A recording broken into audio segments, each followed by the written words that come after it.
Congratulations. Oh, incroyable.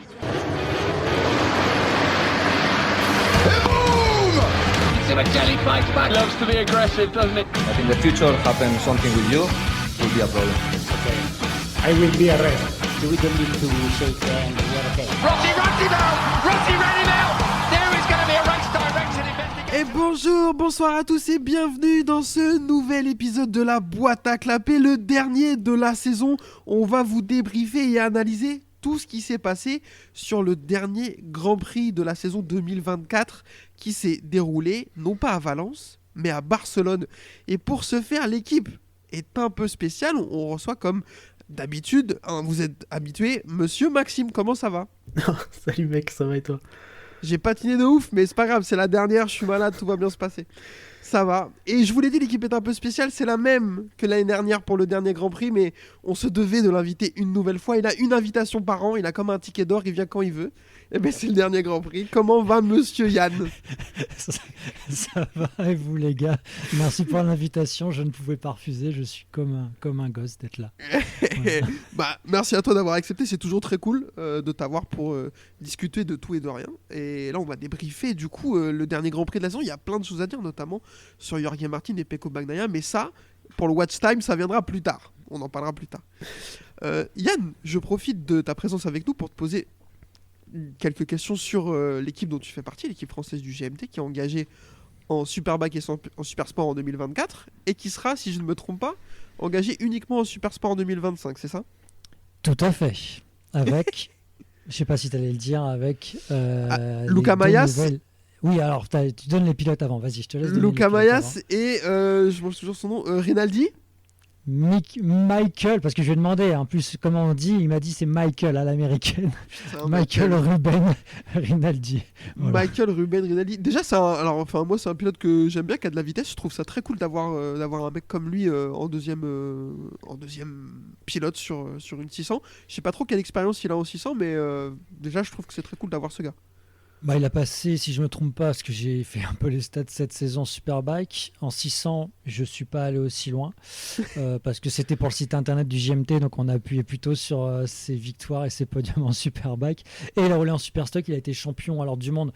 Thomas Morcellino m'a repris la dernière fois, il m'a dit, tu sais, c'est plus quand même champion d'Europe Superstock en 2017, si je me trompe pas.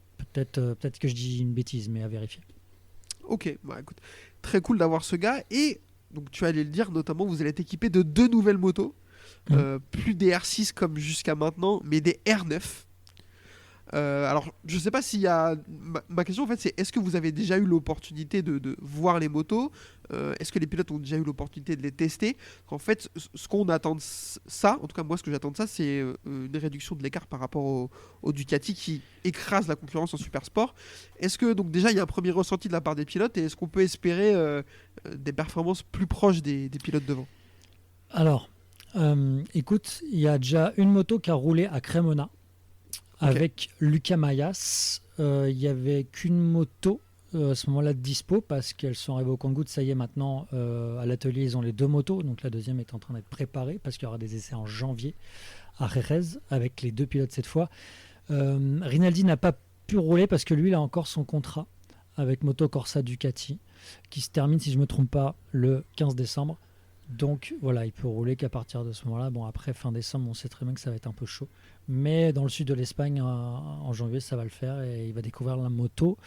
Et après, pour les performances, à Cremona, écoute, si je te donne les chronos, Christophe, mon boss, Guyot, va me tuer.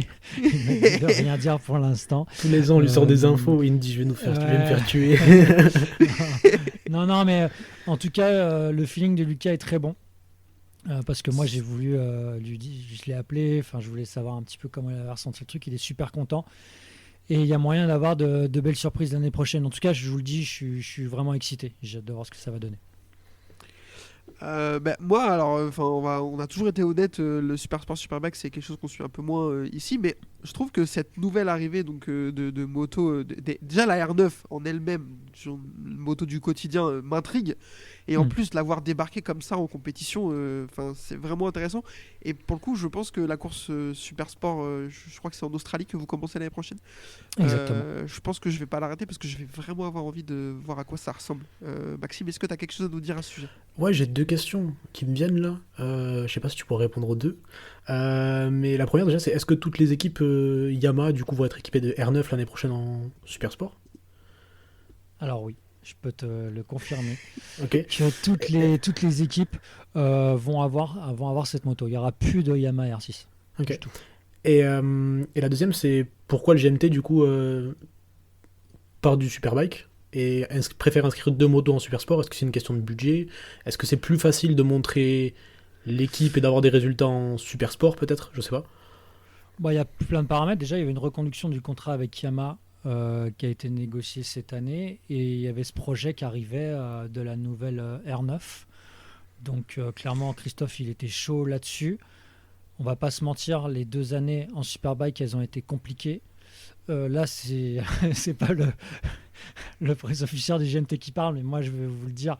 Je trouve que, pourtant, j'adore cette marque, mais la R1, c'est plus ce que c'était. Quand tu vois la concurrence commence à évoluer. Maintenant, Yamaha, ils ont une autre politique. La politique qu'ils ont, en tout cas avec la R9, moi, je trouve ça plutôt pas mal. Alors, on est tous nostalgiques déjà de la R6, mais la R9, voilà, il y a un lien avec la moto que tu peux acheter en magasin. Alors, je suis honnête, moi, la moto qui est en magasin, c'est pas cette moto qui m'excite, c'est plutôt la GYTR qui va être sur les circuits. Et là, je te le dis, franchement, c'est pour ça que je suis surexcité. J'ai hâte de voir ce que ça va donner. Donc, voilà le projet. Et aussi, on va pas se mentir, d'avoir 2 motos dans la même catégorie, je pense que ça va être aussi beaucoup plus simple pour développer cette moto, pour échanger les données et tout ça, quoi. Ok. Surtout avec 2 bons pilotes pour le coup. Surtout avec 2 mecs, deux mecs qui vont vite, ouais. Ouais. Pour avoir ma toute petite expérience, hein, j'ai jamais mis les roues sur une piste de ma vie, mais par contre j'ai eu ce moteur dans une moto, le CP3, Ouais. et déjà rien que stock, il est incroyable. C'est un moteur qui est hyper fun. Maxime, lui, il a le moteur dans un kart cross et il trouve ça fun aussi, hein, d'après la tête qu'il est en train de faire là. Donc effectivement, comme tu dis, en GYTR, donc avec un peu plus de chevaux, des freins, des amortisseurs, une fourche, ça, à mon avis, ça doit être la folie. Ouais, ouais, moi, en fait, quand ils l'ont présenté à Jerez, la moto, elle était avec, tu sais, je sais pas, vous avez vu la photo, les carénages noirs. Nous, on avait fait la photo avec Lucas. Franchement, autant le carénage de série, je pète pas une durée. Voilà, je suis pas. Elle fait pas se lever, on dit pas waouh, c'est pas une panigale quoi. Voilà. Par contre, la GYTR, là, il y a moyen.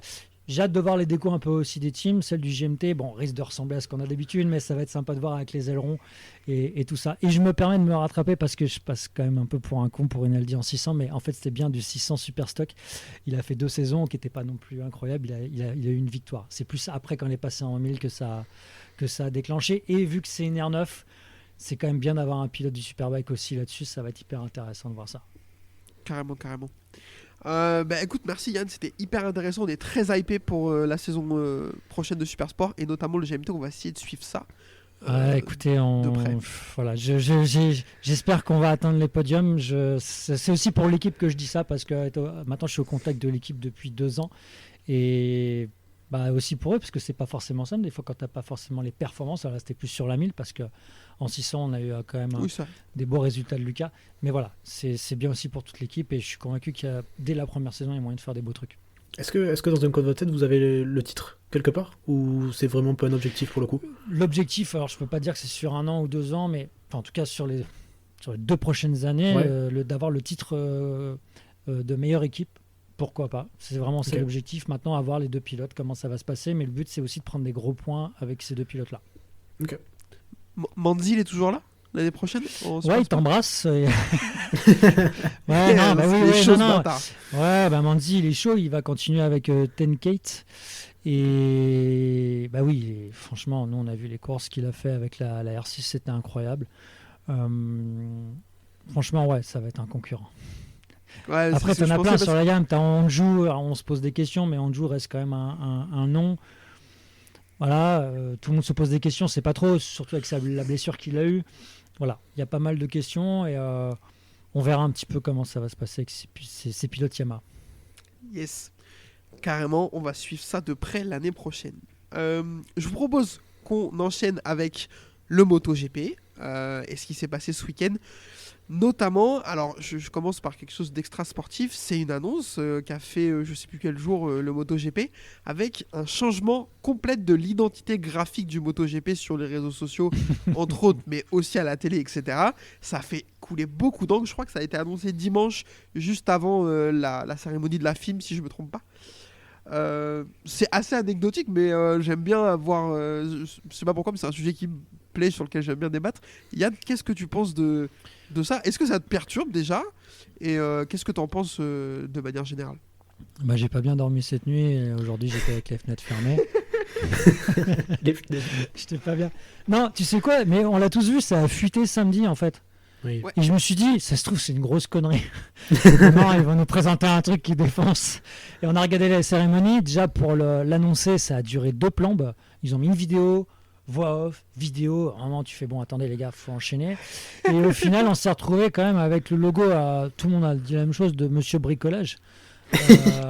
Attends, c'est toi qui as non. trouvé cette ressemblance et franchement, félicitations parce que c'est le on même. l'aurait tous trouvé, tu vois. Pareil, il y en a qui parlaient de moto-revue, tu vois. Le M un petit peu au début. Ouais, bah franchement, oui, c'est pas important, mais en tout cas, moi, je pète pas du tout un plomb là-dessus. J'ai vu apparemment que le M représente 2 motos penchées. Que le moto, c'est Ça, c'est le mec le samedi soir quand ça a fuité, il a trouvé ça comme excuse. excuse. Avec le pilote au milieu.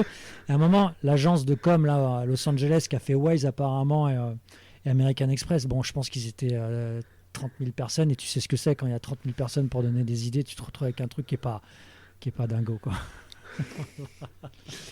Qu'est-ce que t'en penses, Maxime? Ça me fait vraiment ni chaud ni froid. C'est un peu à l'image du logo en fait. C'est neutre, il y a rien d'extravagant. Ça transmet aucune émotion. Tu vois ça, que ce soit Automoto, MotoGP, F1 Manager, on a vu passer plein de choses. C'est neutre, ça passe partout. Si c'est ce qu'ils veulent, alors que je trouve ça dommage parce que c'est quand même un sport qui sort du commun, qui arrive à se faire une réputation en ce moment parce que ça change, c'est rafraîchissant, c'est une expérience à part entière en MotoGP quoi. Et le logo c'est tout sauf ça quoi. Mais bon après pour le coup ça m'a traversé la tête 30 secondes, après ça n'a pas changé ma vie. Ça m'empêchera pas de regarder. Toi t'as kiffé toi t'as kiffé. Non. Non, en fait, moi pareil, hein, ça m'a pas empêché de dormir comme vous dites, mais je trouve ça rigolo qu'on donne notre avis là-dessus, parce que le logo il avait pas changé depuis longtemps et moi j'étais un peu habitué. Mais en fait, je trouve que c'est un peu à l'image de tous les logos de toutes les marques, même généralistes, etc. Même pas qu'en sport, deviennent très, très sobres, très aseptisés comme ça. Et ils suivent un mouvement. Le MotoGP a toujours fait un peu ça, malheureusement, au lieu d'essayer d'innover, ils ont toujours suivi des mouvements 3-4 ans plus tard, comme les courses sprint par exemple.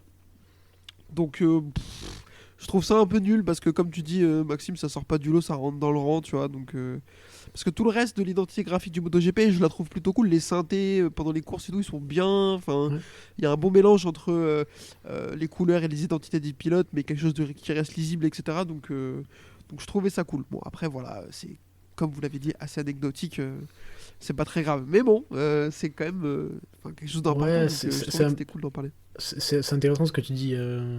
Entre ça, l'intro, la parade des pilotes, tout ça, en fait, ils se créent pas leur image. J'ai l'impression qu'ils s'inspirent vachement de ce qui se passe ailleurs. Après, des fois, c'est bien. Hein. Vaut mieux s'inspirer de ce qui marche ailleurs que de vouloir créer quelque chose de nul, tu vois. Ouais. Mais je trouve ça dommage qu'ils n'arrivent pas à se faire vraiment leur propre. Parce qu'ils ont vraiment, il y a vraiment un produit, il y a vraiment quelque chose. Ils ont des caractères, il y a vraiment tout ce qu'il faut pour créer quelque chose autour de ça, de différent. Ce qui n'arrivera jamais, c'est de faire un sondage vraiment complet auprès des fans de MotoGP, de dire bah voilà, qu'est-ce que vous avez comme idée? T'as peut-être des choses intéressantes. Alors ça prend du temps après à lire, à voir tout ça, mais ce qui fait ce sport, comme beaucoup de sports, bah, c'est ses fans. Donc il y a peut-être un truc à faire là-dessus. Bon, après, surtout dans la commu, il y a moyen d'avoir des gens qui sont super talentueux sur les réseaux et tout. Il y a exactement. Mais ça, on a déjà eu la preuve que la Dorna, ça les intéressait pas trop notre avis et ce qu'on pensait du truc. Donc bon, je pense que je suis d'accord avec toi, Yann, ce serait une bonne idée, mais à mon avis, c'est pas demain la veille que ça va arriver. Hein. Bon, pour parler un petit peu plus de sport, on l'a dit pour la première fois depuis très longtemps. Je sais pas si la stat est sortie. Thomas a dû nous sortir ça, mais je sais pas depuis combien de temps ça faisait que le championnat se terminait à Valence. Mais cette saison, malheureusement, avec les énormes intempéries qu'a vécu la région il y a quelques semaines, la région est complètement détruite. L'accès au circuit est complètement détruit. Même si le circuit, lui, apparemment, a été relativement épargné, c'était pas possible d'aller rouler là-bas. Donc la Dorna a dû faire un choix et on a roulé à Barcelone pour ce dernier Grand Prix. Et je voulais votre avis rapidement sur ce choix, parce qu'il y avait plusieurs choix qui s'offraient à Dorna. Ils ont fait celui du circuit catalan. Qu'est-ce qu'on en pense, Maxime ? Toi, est-ce que tu t'en fous ou est-ce que tu as trouvé ça plutôt cool par rapport à d'autres choses qu'on aurait pu faire ? En fait, pour moi, c'est ok. Déjà, ils arrivent à maintenir le dernier rendez-vous, qui est assez important. Je pense que c'est assez compliqué de trouver un circuit pouvant accueillir des fans. Surtout qu'enfin, il y avait peut-être beaucoup de gens qui avaient prévu d'y aller à Valence, donc peut-être pas mal d'Européens. Compliqué de trouver un pays où il fait encore beau en novembre, où tu peux organiser une course avec un circuit disponible, avec les infrastructures qu'il faut. Et puis c'est un GP pour la solidarité, où les fonds seront reversés à Valence. Et si tu vas au Qatar, je sais pas avec quel fonds tu vas reverser, vu que y a personne qui y va. Il y a personne. Donc je sais pas quelle recette tu vas reverser, quoi. Donc ça fait beaucoup de paramètres qui font que c'est compliqué, hein. Moi je suis déjà très content qu'ils aient pu maintenir le dernier Grand Prix dans de bonnes conditions, avec des bonnes conditions météo qui étaient quand même déjà assez délicates pour les pilotes. Dans un cadre correct, pas grand chose à dire, et surtout que ça a été fait assez rapidement, donc c'est plutôt ok, surtout que après, je vais pas parler pendant 20 ans, mais les teams aussi avaient peut-être prévu aussi déjà leur fret, etc., de rentrer en Espagne, donc ça réduit vachement le champ des possibles, quoi. Donc il n'y avait pas grand chose de beaucoup plus exotique à faire, je pense. Yann, même question, qu'est-ce que tu penses de cette solution de repli ? Déjà, Max, il a vraiment tout dit sur pas mal de détails, tout ce qui est météo, le fret. Je vais quand même, là, sur ce coup-là, féliciter Dorna pour l'organisation, parce que c'était quand même assez short à gérer. Alors oui, Barcelone, c'est le circuit qui est à côté. Je pense que c'était quand même la solution la plus simple. C'était la première rumeur qui est sortie, hein, quand le jeudi à Sepang, on a vu tout ce qui se passait à Valence. Le Qatar, ouais, moi... Après, je pense que c'est bien que ça se termine en Espagne. Parce que, alors, je sais que ça prête à débat. Je connais des personnes autour de moi qui disent non, mais c'est scandaleux que ça se fasse en Espagne après ce qui s'est passé. Moi, je suis plutôt partisan de dire c'est pas à Valence, c'est à Barcelone. Il y a quelque chose qui peut essayer de donner un peu de sourire. Voilà, j'ai l'impression de faire une pub là pour récolter de l'argent quand je dis ça. Non, mais moi, je trouve ça bien. C'était une belle fête. Voilà, il y avait du monde. Ça a été l'argent, une partie des recettes a été redistribuée. J'ai trouvé ça chouette de finir comme ça. Il y a eu la vote aux enchères, il y avait les pilotes, il y avait du monde. J'ai trouvé ça plutôt bien que ça se termine en Espagne, en fait, tout simplement. Yes, je suis 100% d'accord avec vous. Toutes les autres solutions ne me vendaient pas du rêve. Pour moi, les seules qui étaient envisageables, c'était Jerez et Barcelone. Jerez était pris, parce qu'il y avait du championnat de Lamborghini, Trofeo, quelque chose comme ça. Donc c'est cool parce qu'après Portimao pourquoi pas, ça aurait pu le faire aussi, mais après l'Italie ça me chauffait pas trop. La France essayez d'aller rouler fin novembre au Mans pour faire chauffer des pneus, bon courage. On les a vus les commentaires, nous aussi on aurait kiffé, mais tu peux pas. Bien sûr. Mais en plus, détail, peut-être dis-moi Yann si je me trompe, mais je pense que les tribunes, elles sont à part les tribunes en dur qu'il y a dans la ligne droite, mais sinon elles sont pas montées le reste de l'année en fait. Non, tu vois, la première à laquelle je pense, c'est celle qui est au plus loin que le raccordement là. Celle-là, elle est pas du tout montée. Hein. Donc après, je te dis pas que ça aurait rempli comme le GP de France au mois de mai. Non. Mais ça aurait rempli, ça c'est sûr. Vu à la vitesse où ils ont rempli le 2025. Sur la météo, déjà perso, je sais pas vous, moi j'ai flippé sur la météo, enfin les températures dès la F1. Pareil. Et au final, il n'y a pas eu tant de chutes que ça. Et ça s'est plutôt bien passé. C'est clair. Je vous propose qu'on enchaîne du coup avec le débrief des courses sur ce circuit de Barcelone. C'est parti pour la Moto 3. Course Moto 3, donc je vais pas vous demander votre avis sur le circuit, je le fais à chaque fois, mais là c'est bon, on est déjà allé à Barcelone, on vient d'en parler en long en large, donc on va pas revenir là-dessus. Course Moto 3, et en fait, il va se passer la même chose qui se passe sur toutes les courses Moto 3 depuis 1 mois et demi, 2 mois. La course est très cool, mais en fait, il y en a un qui est vraiment beaucoup trop fort. Il n'y a rien à dire tellement il est fort en fait. Et c'est David Alonso qui va encore humilier les autres. Et j'ai vraiment pas peur du terme parce que en fait, même pas, il part devant pour s'échapper. Il reste dans le bon groupe et il a fait ça toute la saison. Il va rester dans le bon groupe jusqu'à la 3-4 tours de la fin. À 3 tours de la fin, il passe, il leur met une demi-seconde, personne ne peut l'attaquer et c'est ciao. Ils peuvent rien faire. C'est sa 14e victoire sur 20 courses de la saison, sa 7e de suite. Et j'ai sorti une stat. C'est le 3e pilote MotoGP, enfin du championnat moto en activité avec le plus grand nombre de victoires. Alors, après, on en pense ce qu'on en pense. Effectivement, les victoires Moto 3, Moto 2 n'ont pas les mêmes valeurs que les victoires MotoGP. Ça choque les fans néophytes qu'on considère le Moto 3 et le Moto 2 aussi bien, mais ça, c'est un autre débat. En tout cas, il a 18 victoires en carrière déjà. Yann, je te pose une question très très simple. Est-ce qu'on a déjà vu un mec aussi chaud en petite catégorie ? Depuis Rossi, parce que bon. Non, c'est vrai, tu fais bien de parler de Rossi. Alors, il y a d'autres noms. Il y a des pilotes qui ont vraiment fait des grosses saisons. Je pense à Danny Kent, on l'embrasse depuis la prison de je sais pas où il est. Non, je rigole, il est plus en prison. Donc, voilà. Mais après, marquant comme ça, avec autant de victoires et surtout avec cette façon de gagner, parce que comme tu le disais, c'est le cerveau de la bande, lui. Ah non, mais c'est un truc de fou. La gestion, là, à Barcelone, j'étais avec ma chérie, on regardait le truc. Je fais non, mais là, regarde, le mec dans 3 tours, c'est réglé l'histoire. L'autre, il gère parfaitement et c'est ça que maintenant ça m'intéresse vraiment de voir par la suite. Je m'en porte déjà pour l'avenir, on va peut-être pas en parler maintenant, mais ça m'excite en plus parce que il a une personnalité qui a l'air plutôt intéressante. Thomas Morcello m'a dit que c'était une crème, qui était super gentil. J'ai entendu la même chose que toi, effectivement. Voilà, donc il y a un petit package plutôt sympa avec ce pilote. En plus, alors c'est un peu de la triche, mais il a une nationalité qui sort du lot, les Colombiens. C'est le premier Colombien à gagner des courses et tout. Alors on sait qu'il a de Colombiens que le passeport, hein, parce qu'en vrai il est né en Espagne, il a toujours vécu en Espagne, etc. Mais déjà je trouve ça cool. Et je sais pas, il dégage un truc de fou, même en dehors de la moto, comme tu disais, Yann, il a l'air hyper sympa, il a le sourire et tout. Enfin, et moi le seul que je voyais autant dominant en Moto 3, c'est Mir. Parce que Mir, il gagne 11 courses quand même sur sa saison de Moto 3, c'était assez sale, mais c'était quand même pas à ce niveau. Maxime, qu'est-ce que tu as pensé de la saison de David Alonso ou de sa course de hier, ce que tu veux, enfin du dimanche? Bon, il est trop fort, hein. Il n'y a rien à dire de plus. Enfin, ce qui est fou, c'est qu'on sait tout ce qu'il va faire. Yann l'a dit. On sait tout ce qu'il va faire. Donc dis-toi que ceux qui roulent avec lui, c'est pareil. Quand ils le voient partir devant, ils savent qu'il va se passer, mais ils peuvent rien faire. Mec, Fernandez, il a failli s'y mettre et il perd le podium parce qu'il a les morts, parce qu'il mange les deux. Vénère, hein. À l'entrée du stadium, il en prend 2. À l'avant-dernier tour, il en prend 2. Il fait un dernier secteur de fou. Il sort dans la ligne droite. Les autres, ils arrivent même pas à le rattraper à l'aspiration. Il fait un premier virage. Fernandez, il essaie de faire pareil. Il a failli se mettre au tas. Pour te dire. Et après, juste, il gère la fin de sa course et c'est fini, tu vois. Enfin...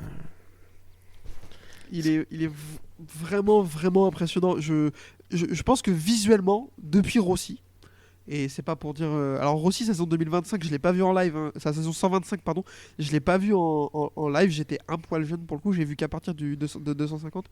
Mais je pense que depuis que moi je suis, en tout cas, j'ai pas vu un pilote Moto 3 dégager sur la longueur d'une saison une impression de domination aussi outrageuse. Vraiment, c'est n'importe quoi. On a vu Raúl Fernandez coller 15 secondes à tout le monde, mais il a fait ça 3 courses en fait, sur les 3 dernières courses de la saison. C'est vrai. T'as parlé de Danny Kent, il y a Lorenzo Dalla Porta aussi qui a fait des super saisons. Izan Guevara, il fait une super saison aussi quand il est champion. Mais c'était à des années-lumière de ce que fait David Alonso.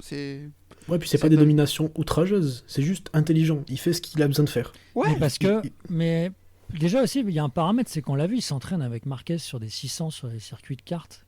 D'avoir un mec comme Marquez à tes côtés, qui, alors je sais pas s'il le prend vraiment sous son aile, mais en tout cas qui doit lui donner des conseils, c'est un plus quoi, par rapport déjà à son talent et à sa façon de faire.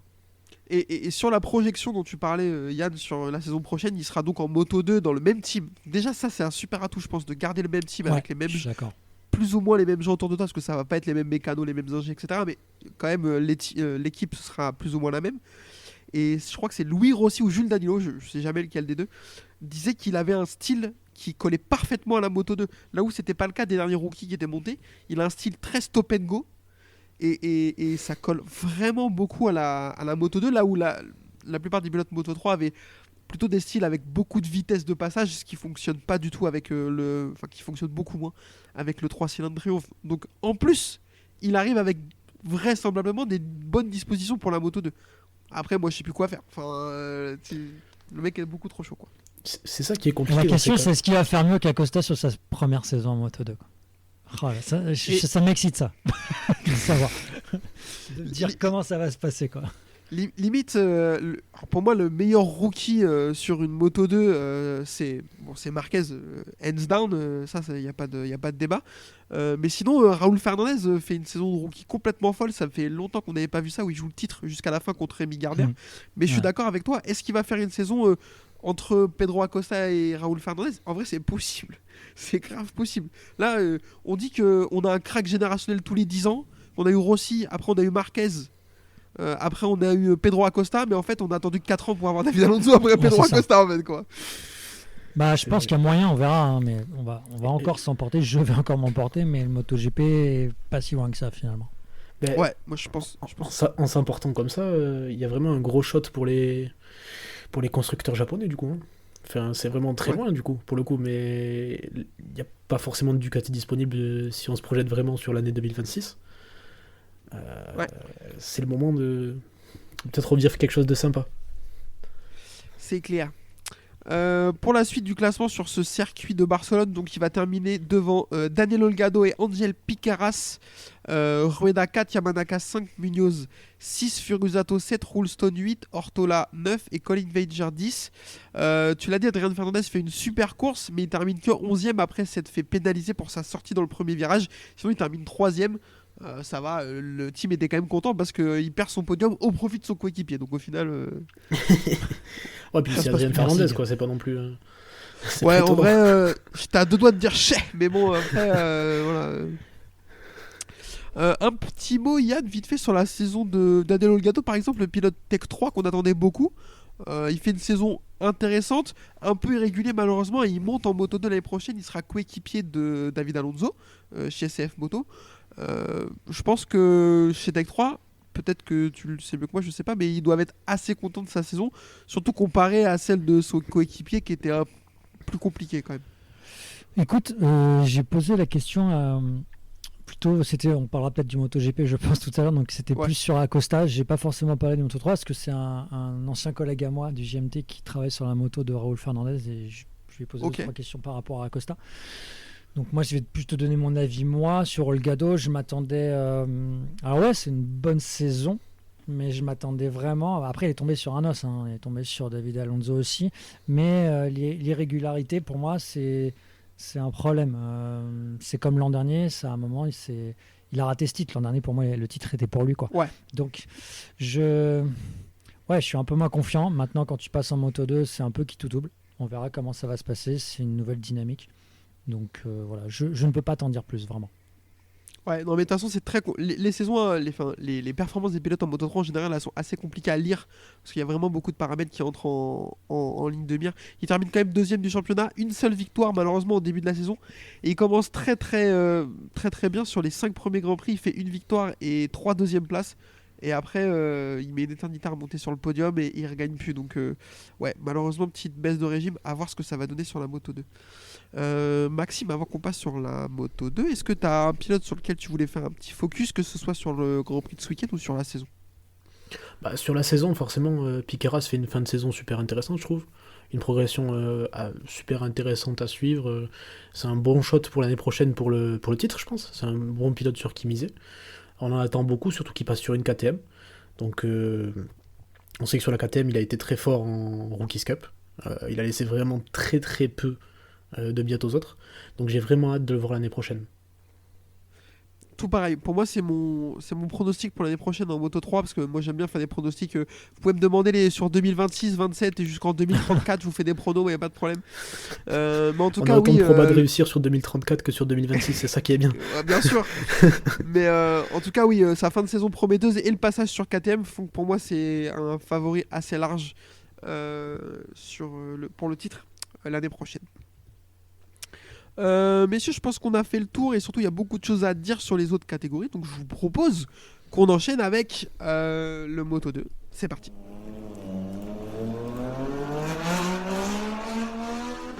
La catégorie Moto 2 sur ce circuit de Catalunya avec la victoire du... Je sais même pas comment l'appeler, je cherchais du retour... Ouais, du Moustachu, mais tu sais, je voulais la renaissance en fait. Genre, le tout Phoenix. le monde l'avait enterré. Ouais, le Phoenix, voilà, c'est ça. Tout le monde l'avait enterré, tout le monde disait que c'était terminado pour lui.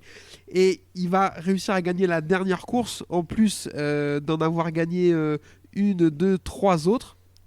C'est l'ami Aaron Canet qui va en profiter pour prendre la 2e place du championnat. Une course maîtrisée de bout en bout, départ un peu plus compliqué, mais beaucoup de rythme. Il va tout de suite récupérer Manuel Gonzalez qui avait fait le all shot. Derrière, il va le passer. Manuel Gonzalez se laisse pas faire et remonte jusqu'à la fin. Ils vont se faire une petite bagarre de chrono, pas piqué des hannetons comme on dit. Et il va quand même l'emporter pour 91 millième. Qu'est-ce que tu penses de ça, Yann? Est-ce que Aaron Canet, enfin, lance sa carrière Moto 2? Parce qu'il a une très bonne carrière Moto 3, mais en Moto 2, jusqu'à là, on l'avait pas vu. Ouais, pour moi, alors, ce qui est ouf, c'est que cette année, il y a Pirelli qui est arrivé, donc c'est un peu... ceux qui étaient déjà là, ça les a un peu... comment dire? Ça a été un petit peu compliqué, je pense à des Arbolino par exemple. Et Canet, lui, non. Ça, il a pu s'adapter rapidement, donc pour moi, ça montre aussi quelque chose de fort chez lui, qu'il a passé un cap. Parce que je regardais les stats hier, le nombre de fois il a été 2e. Mais je sais pas comment il a fait après pour dormir, le gars, quoi. Tu veux gagner, hein, bien sûr, et ces mecs-là veulent gagner. Et là, pour moi, il a passé un cap. Ce qui me fait mal, je suis désolé, je parle encore de l'avenir, c'est qu'il est espagnol et que je pense que lui, ça va le desservir. Parce qu'il y a tellement d'Espagnols, il y a tellement de monde qu'il a 25 ans en plus. C'est jeune, mais c'est vieux aussi. Parce que forcément, le but, c'est d'aller en MotoGP derrière. Mais en tout cas, pour l'année prochaine, je le vois champion du monde. Ouais, pour moi, c'est un bon shot. Canet aussi, vu sa progression et comme tu dis, son adaptation très rapide au Pirelli. Pour moi, il a le profil parfait. J'ai dit ça de plusieurs pilotes, mais en tout cas, je trouve que ce profil du mec qui peut faire une carrière en Moto 2, mec. Genre, tu peux pas aller en MotoGP, bah c'est pas grave. Latte la catégorie Moto 2 pendant 10 ans. Prends 3 titres de champion en 10 ans, par exemple, et tu seras t'auras un nom, t'auras une carrière, même si t'as pas mis les meilleurs en MotoGP. Je trouve ça dommage que ça se fasse plus, je l'ai déjà dit plusieurs fois, mais... Non, c'est vrai, mais j'aimerais y croire, mais ouais, c'est plus comme ça, hein. C'est plus comme ça, malheureusement. Et je comprends les mecs à leur place d'avoir envie de monter sur une MotoGP. Quand tu vois des gars que tu bats, tu vois, aujourd'hui, cette année, il défonce complètement Fermin Aldeguer, et Fermin Aldeguer et Samkat Chantra, et les deux, ils sont tous sourires aujourd'hui à tester tout. Donc, il se dit pourquoi pas moi, en fait, je suis plus fort que ces gars cette année, tu vois. Mais ouais, comme je pense que en termes de niveau, il est un poil en dessous de la limite de ce qu'il faudrait pour y aller. Et en plus, il a un moment où son passeport va pas le servir. Donc ça va être compliqué.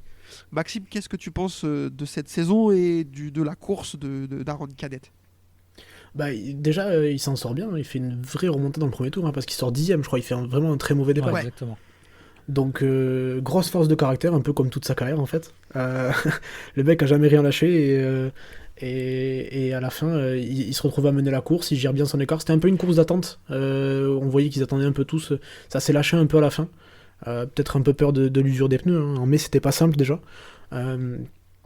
Donc, super solide. J'avais du mal à y croire, mais c'est vrai que ça pourrait être un shot pour l'année prochaine. Après, j'entends de voir parce qu'il y a toujours des mecs qui se révèlent d'une année à l'autre. Je pense à Guevara qui pourrait être... Je sais pas pourquoi, mais je pense qu'il pourrait être intéressant sur une Bosco-Scuro. Donc ça sera peut-être pas si évident avec l'arrivée d'Alonso aussi, etc. Mais c'était le fer de lance de Kalex un peu cette année. Hein. Sa saison, c'est à l'image du regain aussi de Kalex et Hollins avec Pirelli. Donc il a su élever son niveau au fur et à mesure de la saison, rattraper le retard, et à la fin, je pense que s'il part sur le même pied d'égalité de performance en début de saison, il joue peut-être le titre à la fin. Ouais. Là, t'as dit un truc qui est très cool. Dans les 3 catégories, il y a des rookies qui arrivent, et dans les 3 catégories, c'est super excitant, je trouve. Des jeunes qui ont de la vitesse et qui sont morts de faim, et ça fait longtemps qu'on n'avait pas eu des nouveaux comme ça dans les KT, et je trouve ça vraiment très très cool. Je voulais dire un mot aussi sur celui qui va terminer 3ème de cette course et qui va être sacré rookie de l'année. C'est le Brésilien Diogo Moreira, que personnellement j'attendais pas du tout. J'ai réécouté l'épisode qu'on a fait l'année dernière ensemble et il chute à Valence l'année dernière et je lui mets des bastos gratos, je sais pas ce qu'il m'avait fait, en disant que de toute façon il fait que tomber donc c'est pas grave. Et là, il fait une super saison rookie Moto 2. On sait que c'est pas facile et on attendait sans doute plus un Mazia, moi non, mais moi j'attendais plus un Denis Ondiu que lui. Yann, est-ce que toi c'est un gars que t'attendais? Qu'est-ce que t'en penses? Ou alors comme moi c'est un peu une surprise? Non, pour moi, c'est une surprise. Dans ma tête, je l'ai complètement sous-coté, lui. Ah Je te le ça dis. me rassure. Après, attention, si je revois un petit peu ce qui s'est passé cette saison, déjà quand il a fini une course, c'était bien. Donc, Ouais. c'est ça aussi, attention, parce que bon, là, on est sur la dernière course, donc c'est normal, on s'emporte. Meilleur rookie, hein, aussi à ce titre-là. Il n'y avait pas une concurrence non plus, on va dire, ultra féroce. Donc, je sais que Rémi Guyot, il est à fond sur lui. Voilà. Et Rémi est en général très bon pour repérer des pilotes pour le futur. Mais je t'avoue que moi, pour l'instant, je m'emporte pas. J'attends de voir l'année prochaine. Maxime, ton avis sur le Brésilien? C'est un peu comme l'année dernière, il a été capable de faire des coups d'éclat et aussi beaucoup de déchets. Je pense qu'on est beaucoup dans la culture de l'instant où il fait une fin de saison assez intéressante. Je sais plus si c'est à Sepang ou à Mandalika, pardon, où il joue le podium aussi. Où il est vraiment. Je crois que c'est un Mandalika. Il finit vraiment. Et puis, mec, l'image qu'il laisse pour finir la saison, c'est il arrive à battre Ogura à la bagarre. C'est quand même pas n'importe qui. Et en plus, il lui fait une Rossi sur Lorenzo. Il lui fait la même que Rossi à Lorenzo en 2009, alors que Ogura, 4 virages plus tôt, lui met un freinage, il lui met un bloc passe hyper viril. Et le mec il y retourne et le double dans un virage très difficile. Donc ouais, je suis d'accord. En plus de ce podium, dans la forme, il est vraiment très propre, quoi. Ouais, puis sa course est super intéressante. Enfin, il se précipite pas. Il sait que devant lui, il a un mec hyper fort qui a du rythme. Donc il reste dans sa roue pendant les 20 tours. Et juste à la fin, puis il va chercher à la bagarre Ogura, qui est sûrement le mec le plus difficile à aller chercher à la bagarre en Moto 2 sur le plateau et qui est le champion de l'année en cours. Enfin, il laisse une grosse image. Après, faut pas s'emballer, autant l'année prochaine il commence, les 5 premières courses il se met par terre, donc bon. C'est possible. Sur le reste du classement, donc Ayogura va terminer 4ème, Philippe Salat 5, Garcia 6, Guevara 7, Alonso Lopez 8ème, Fermin Aldeguer 9ème et Somkiat Chantra 10ème. Je viens de voir, j'avais pas du tout fait attention qu'on roulait Simone Corsi, Andrea Mignot et Stefano Manzi, mais welcome to 2016 en fait là. C'est quoi cette histoire, quoi? Et il y avait Navarro aussi, mec, hein. Et Jorge Navarro, voilà, Navarro qui s'est bourré, ouais. Ouais, c'est dommage parce qu'après la course qu'il a fait à Sepang, j'en attendais vraiment énormément de lui. Il partait bien, hein. Il partait sur la 2ème ou 3ème ligne, je crois. Il est pas bien ridicule. parti, Hein. franchement, on va pas se mentir, ce qu'il a fait là, pour moi, les dernières courses, j'ai trouvé ça plutôt incroyable pour un pilote du 600, parce que maintenant je l'appelle un pilote du 600 quand même super sport. Même si je défends pas le niveau du 600, mais pour moi quand même le niveau Moto 2 est plus élevé. Alors je pense aussi. Oui, non, mais on va pas se mentir. Et même en fait, apparemment l'avantage, ce que disait beaucoup Louis Rossi, c'est que l'avantage qu'il avait par rapport aux autres, c'est qu'il n'avait pas besoin d'adaptation aux pneus, même s'il connaissait pas la KT. Ouais. Il connaît déjà la KT, et même s'il a plus l'habitude de la moto, il a l'habitude des pneus vu que c'est les mêmes en championnat de 600. Donc là-dessus, il n'y a pas d'adaptation particulière à voir, et ça c'est sans doute un avantage. Il termine quand même devant des titulaires comme Denis Ondiu, Cardelus ou Artigas et Foggia, quoi. Foggia qui va redescendre en Moto 3 d'ailleurs. Ouais, j'ai vu ça. Ça me fait mal à la tête d'un côté. Il a pas transformé l'essai en Moto 2, quoi. Mais on lui a pas laissé beaucoup de chance non plus en vrai, parce que moi c'est pas mon pilote préféré, mais en fait on sait comment c'est dur pour les rookies. Renvoyer un mec en Moto 3 après une seule saison, je trouve ça dur, quoi. C'est sa deuxième, c'est non? vrai. Non, c'est deuxième. C'est sa deuxième. Je crois que c'est sa première, my bad, tu vois. Ouais. Mais par contre, c'est un mec. Il était encore plus absent la première saison. Vraiment, la première saison qu'il fait, il est transparent. Il est pas là. Hein. Ouais. C'est un mec qui joue le titre dès l'année prochaine en Moto 3, par contre. Un peu. Enfin, il a le même profil que Fenati pour moi. Mec, en vrai, ça peut changer. Vrai, c'est intéressant. Ça peut peut-être changer quelque chose. Hein. Enfin, je sais pas. Moi, je me dis. Il descend, il prend un titre. et après tu remontes, t'es champion du monde, quoi. Enfin, surtout, on sait que là, c'est symbolique que ça dans le monde du MotoGP, d'être champion du monde. Ouais, alors moi, je Carrément. sais pas si les champions et ce qui va remonter derrière. Je sais même pas garanti ça. Ouais, c'est Parce pas que faux. même les places en Moto 2, Ah bah après, s'il a du budget. elles sont c'est chères cher, même hein. financièrement pour certaines. C'est cher dans les deux sens du terme. Et pareil, après, il faut être dans la bonne équipe aussi, on va pas se mentir. En Moto 2, là, tu as vraiment des écarts de niveau d'équipe. Voilà, Ok. donc est-ce que tu restes en Moto 3, tu es champion du monde, comme tu disais, Kevin, est-ce que tu fais une carrière plus en Moto 2, aller empocher un 3e titre derrière, si tu en as déjà gagné un, je sais pas. Est-ce que tu vas en super sport après en mondial? Voilà. Ouais, y a Quand plein tu es de pilote, c'est possibilités. quand même, tu as des choix à faire qui sont pas simples. Ça, c'est sûr.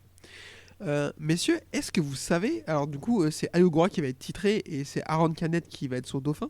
Vous l'avez peut-être sous les yeux, mais est-ce que vous savez qui est 3e au championnat?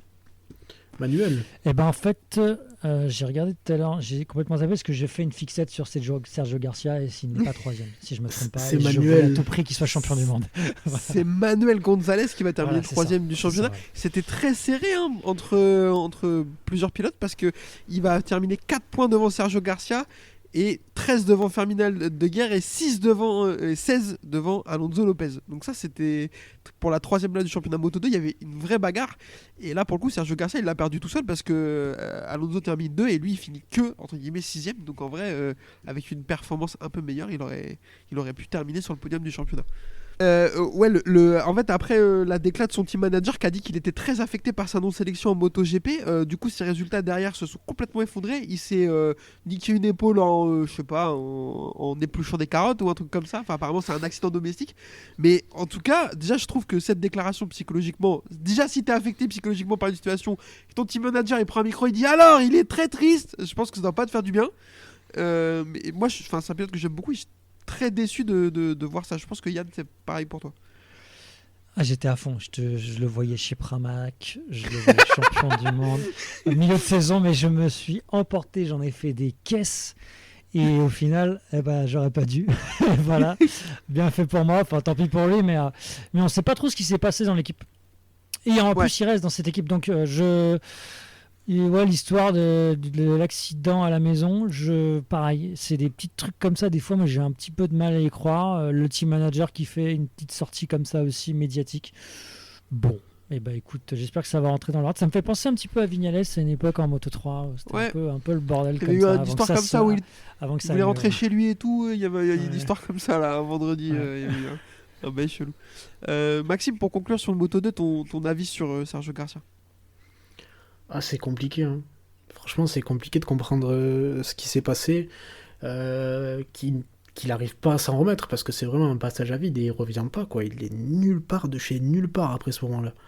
Et j'adore le parallèle avec Vignales, parce que t'as l'impression que ces gars-là, dès qu'il y a une fracture du mental, c'est fini. C'est fini, leur saison, elle est pliée. Quand il se fait plier par Guevara en Moto 3, c'est pareil.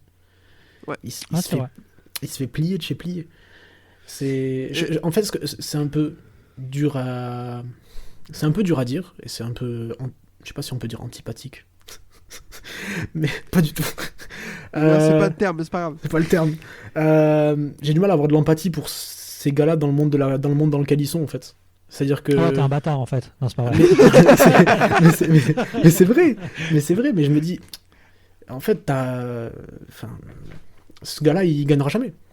Il pourra jamais gagner. Parce que si à la première, il manque quelque chose, c'est comme Vignales. Dès qu'il y a quelque chose qui se passe mal, dès qu'il y a quelque chose faut vraiment que ce soit tout droit, qu'il n'y ait pas un petit... J'ai du mal. En tout cas, tu seras pas son agent. Ça, c'est sûr. Non. Ni son team manager. Vous entendez souvent l'ami, le roi qu'on salue, Yvan, dans cet épisode dans ce podcast, pardon, qui a une analogie que je trouve très bonne sur Sergio Garcia. Il dit c'est le Alex Rins du pauvre. Il dit il va très vite, il gagne des courses, mais il y aura toujours un mec plus fort que lui, en fait. Il n'y arrivera jamais. Ouais, écoute, pas faux. Moi j'irais plutôt sur ce qu'a dit Max sur le côté psychologique, sur le côté mental. Parce que Vignales, c'est vraiment physique. Vignales, tu vois ce qu'il a fait aujourd'hui avec la KTM, c'est un renouveau, il va bien. Alors que là, avec la Préa, jusqu'à fin de saison, Portimao. Et tu fais, ouais, jusqu'à Portimao. Mais c'est ça, quoi. Et là, par contre, j'arrive à un stade où moi, je lui en veux, quoi. J'ai envie de dire, mec, t'aurais pu faire encore d'autres choses. Tu peux en faire, il va en faire d'autres, mais tu te dis, waouh. Et Garcia, bon, bah, il en est pas encore là, mais. Ouais, est-ce que tu peux. T'as des solutions après avec un travail de coach mental? Je sais pas. T'as l'impression que Vignales, en fait, il arrive le vendredi en FP1. La pendule, elle pète, tout va bien. Sur le week-end, c'est le Batmav. Mais si en FP1, la moto, elle va pas. Alors après, on le connaît pas, le gars. Mais t'as l'impression qu'en fait, il peut dire, ouais, non, c'est bon, vas-y, on verra le week-end prochain, tu vois. C'est. Il y a un peu de ça. Messieurs, on a commencé un petit peu à en parler, mais on va faire notre petite transition habituelle et on va attaquer le plat de résistance avec le titre MotoGP qui s'est joué ce week-end. Alors c'est parti pour la catégorie principale. La catégorie MotoGP, t'as vu Yann, je dis le MotoGP, mais la catégorie MotoGP, je me trompe pas. Donc sur ce circuit de Barcelone avec un Francesco Bagnaia qui va être intouchable. Vous savez, on note les week-ends des pilotes à la boîte à clapper. Les notes sont pas encore sorties, mais spoiler alert, il va avoir un 10 parce que Paul, victoire en sprint, victoire du dimanche, tous les tours menés, pas grand chose à dire sur ce week-end. Il est arrivé, il n'avait pas le droit à l'erreur, il en a pas fait. Est-ce que ça a été suffisant? Vous le savez sans doute déjà. J'ai quand même une question, les gars. Il avait 19 points de retard sur 37 à prendre sur Jorge Martin. Yann, est-ce que dans ta tête c'était un peu possible ou pas du tout? Il avait 19 points le dimanche. 19 points le dimanche. 19 points le dimanche, pardon. Il avait dimanche, 24 sur 37. En fait, j'y croyais pas du tout. Et puis je sais pas pourquoi, je me suis mis un coup de stress pour Martin, je suis honnête, parce que ça m'aurait fait chier qu'il perde le titre en tombant, en se faisant bousculer, on va pas se mentir. Et donc je me suis dit peut-être que il va se passer quelque chose et que Bagnaia va peut-être être champion du monde. Et en plus, j'ai lu, alors il y avait toujours il y avait Stoner qui avait balancé sa réplique de film, ouais attention avec Ducat. Il va se passer quelque chose et tout. Et à un moment, j'ai mon cerveau j'ai complètement bugué, j'ai flippé sur plein de trucs. Donc, sur le papier, niveau statistiquement, je vois pas comment ça aurait pu être différent, mais tu pouvais avoir des paramètres, donc j'ai flippé, ouais, j'ai pas mal angoissé pendant la course. Maxime, même question. J'étais dans l'exact même état que Yann. C'était au départ de la course le dimanche. Il y a 19 points, Bagnaia il a un rythme tellement supérieur aux autres, il est tellement dans son week-end où il est trop fort. Et tu te dis mec, sur le départ il se fait sortir, il se fait fracasse la moto, il repart pas, c'est fini, il y a 25-0 et le championnat il est plié quoi. Et c'est un scénario qui arrive, qui existe, et puis les deux c'est pas non plus un gage de sécurité, attention hein. Enfin, quand je pense que c'est à Barcelone en début d'année, quand Bagnaia il tombe en sprint alors qu'il est devant et que c'est le dernier tour, enfin... Ouais. Je pense qu'il y avait des... Vas-y. Non, mais tu te dis, Martin, tu sais que quand il relâche dans sa tête, d'ailleurs, il le fait de moins en moins parce qu'il n'a pas fait un Malaisie exprès, il a bataillé, mais il peut faire une erreur si il est moins focus. Et je te jure, à un moment, j'ai pensé à ça. Je me suis dit, le mec, il va partir, il faut qu'il fasse top 9. Il n'y a pas pire, en fait, de savoir ça. Parce que le mec, il n'est pas habitué à faire ça maintenant, à faire 9e, 8e, 7e. Et donc, tu te dis, comment tu pars dans ta tête, quoi. Il était tellement dans un faux rythme, à un moment donné, je pense quand il reste 7-9 tours à la fin, là, qu'il est dans un no man's land un peu. Il est 3e, et là, je me dis, pourvu qu'il se bourre pas maintenant. Parce que vraiment, c'est terrible.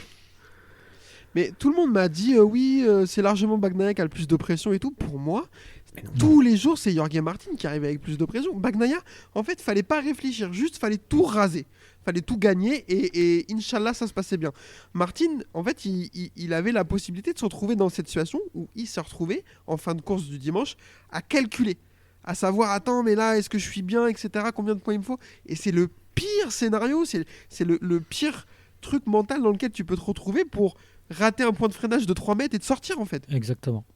Mais même avant, parce que en fait, on est dans ce climat-là aussi, parce que son week-end, il est vraiment coup-ci-coup. Enfin, il y a vraiment une ambiance particulière. Il était en dax dès vendredi, ce qui est normal. À un moment, c'est pas un reproche, c'est que c'est normal que tu joues le titre, son premier titre de toute ta vie, quoi.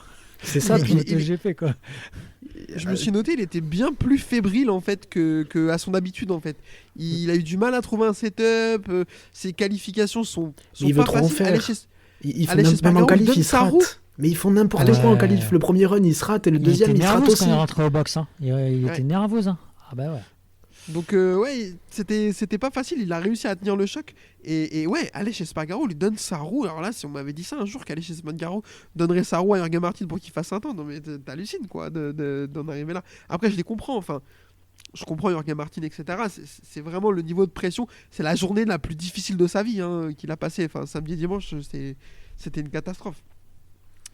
Donc parlons de la sprint. Après ça, donc on va avoir un accrochage Acosta-Marquez. Acosta va se retrouver en 12,90 Super Duke. Ça m'a fait trop gaulerie d'un coup en fait. Naked. Il est en naked, ouais, comme tu dis. On va avoir un départ de feu de Bastianini qui de la 7ème place va réussir à sauter pour prendre le all shot.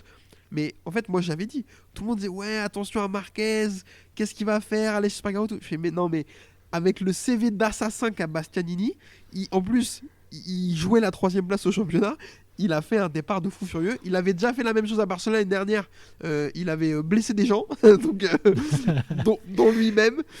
Donc honnêtement, je vais pas faire le mec, mais pour le coup, je l'avais vu venir. Mais Bagnaia le remet tout de suite en place avec un dépassement au chausse-pied dans le virage 3. Derrière, il va s'échapper. On va avoir une petite bagarre Jorge Martin et Bastianini sur laquelle Jorge Martin a le dernier mot. Sauf que Bastianini lâche pas. Il remonte Jorge Martin et il va le doubler dans le dernier virage pour lui prendre la 2ème place et terminer 3ème. Ça a fait beaucoup parler. Maxime, je te pose la question. Qu'est-ce qu'on pense du comportement de Bastianini ? Le fait qu'il est un peu... Est-ce qu'il a été un peu au-dessus de la limite sur Jorge Martin ? Non, mec. Déjà, ils sont pas dans la même équipe. Il lui doit rien. et puis il est là pour faire la course. Et puis il est là pour faire la course, quoi. Il est là pour faire la course. Il sait que le mec, il joue le titre, il est fébrile, il a raison de tenter les freins. De toute façon, l'autre, il a plus à perdre que lui. C'est comme ça. Il a rien à se reprocher là-dessus. Et il joue la course. Lui, il joue la course jusqu'au bout. Il va pas protéger, faire oh non, il joue le titre. C'est Bastianini, mec. Et pour une fois qu'il a de la vitesse, autant qu'il en profite. Et Yann, je te pose la question, surtout que les attaques de Bastianini, elles me semblaient pas plus viriles que la normale en fait. Non, mais moi je lui en veux en fait, Bestia, si t'écoutes. Mec, pourquoi tu nous as pas fait la même en course longue au lieu d'aller d'avoir le seum de pas être content? Je comprends pas quoi. Moi je kiffe ce qu'il a fait à Misano avec Martin. En fait, c'est le Bastianini qu'on aimerait voir tous les week-ends et on l'a pas eu. Donc non, ça m'a pas choqué pour revenir à la question. Je pense qu'on reviendra sur la course longue après. Et c'est... Ouais, non, c'est le Bestia qu'on aime, quoi. Et à un moment, on est des fans de MotoGP, quoi. Si c'est pour commencer à gérer... Et puis, il n'y a rien. De toute façon, je vais revenir sur ce il fait la course. Ils sont tous là pour ça. Il fait la course, c'est de la course moto, quoi.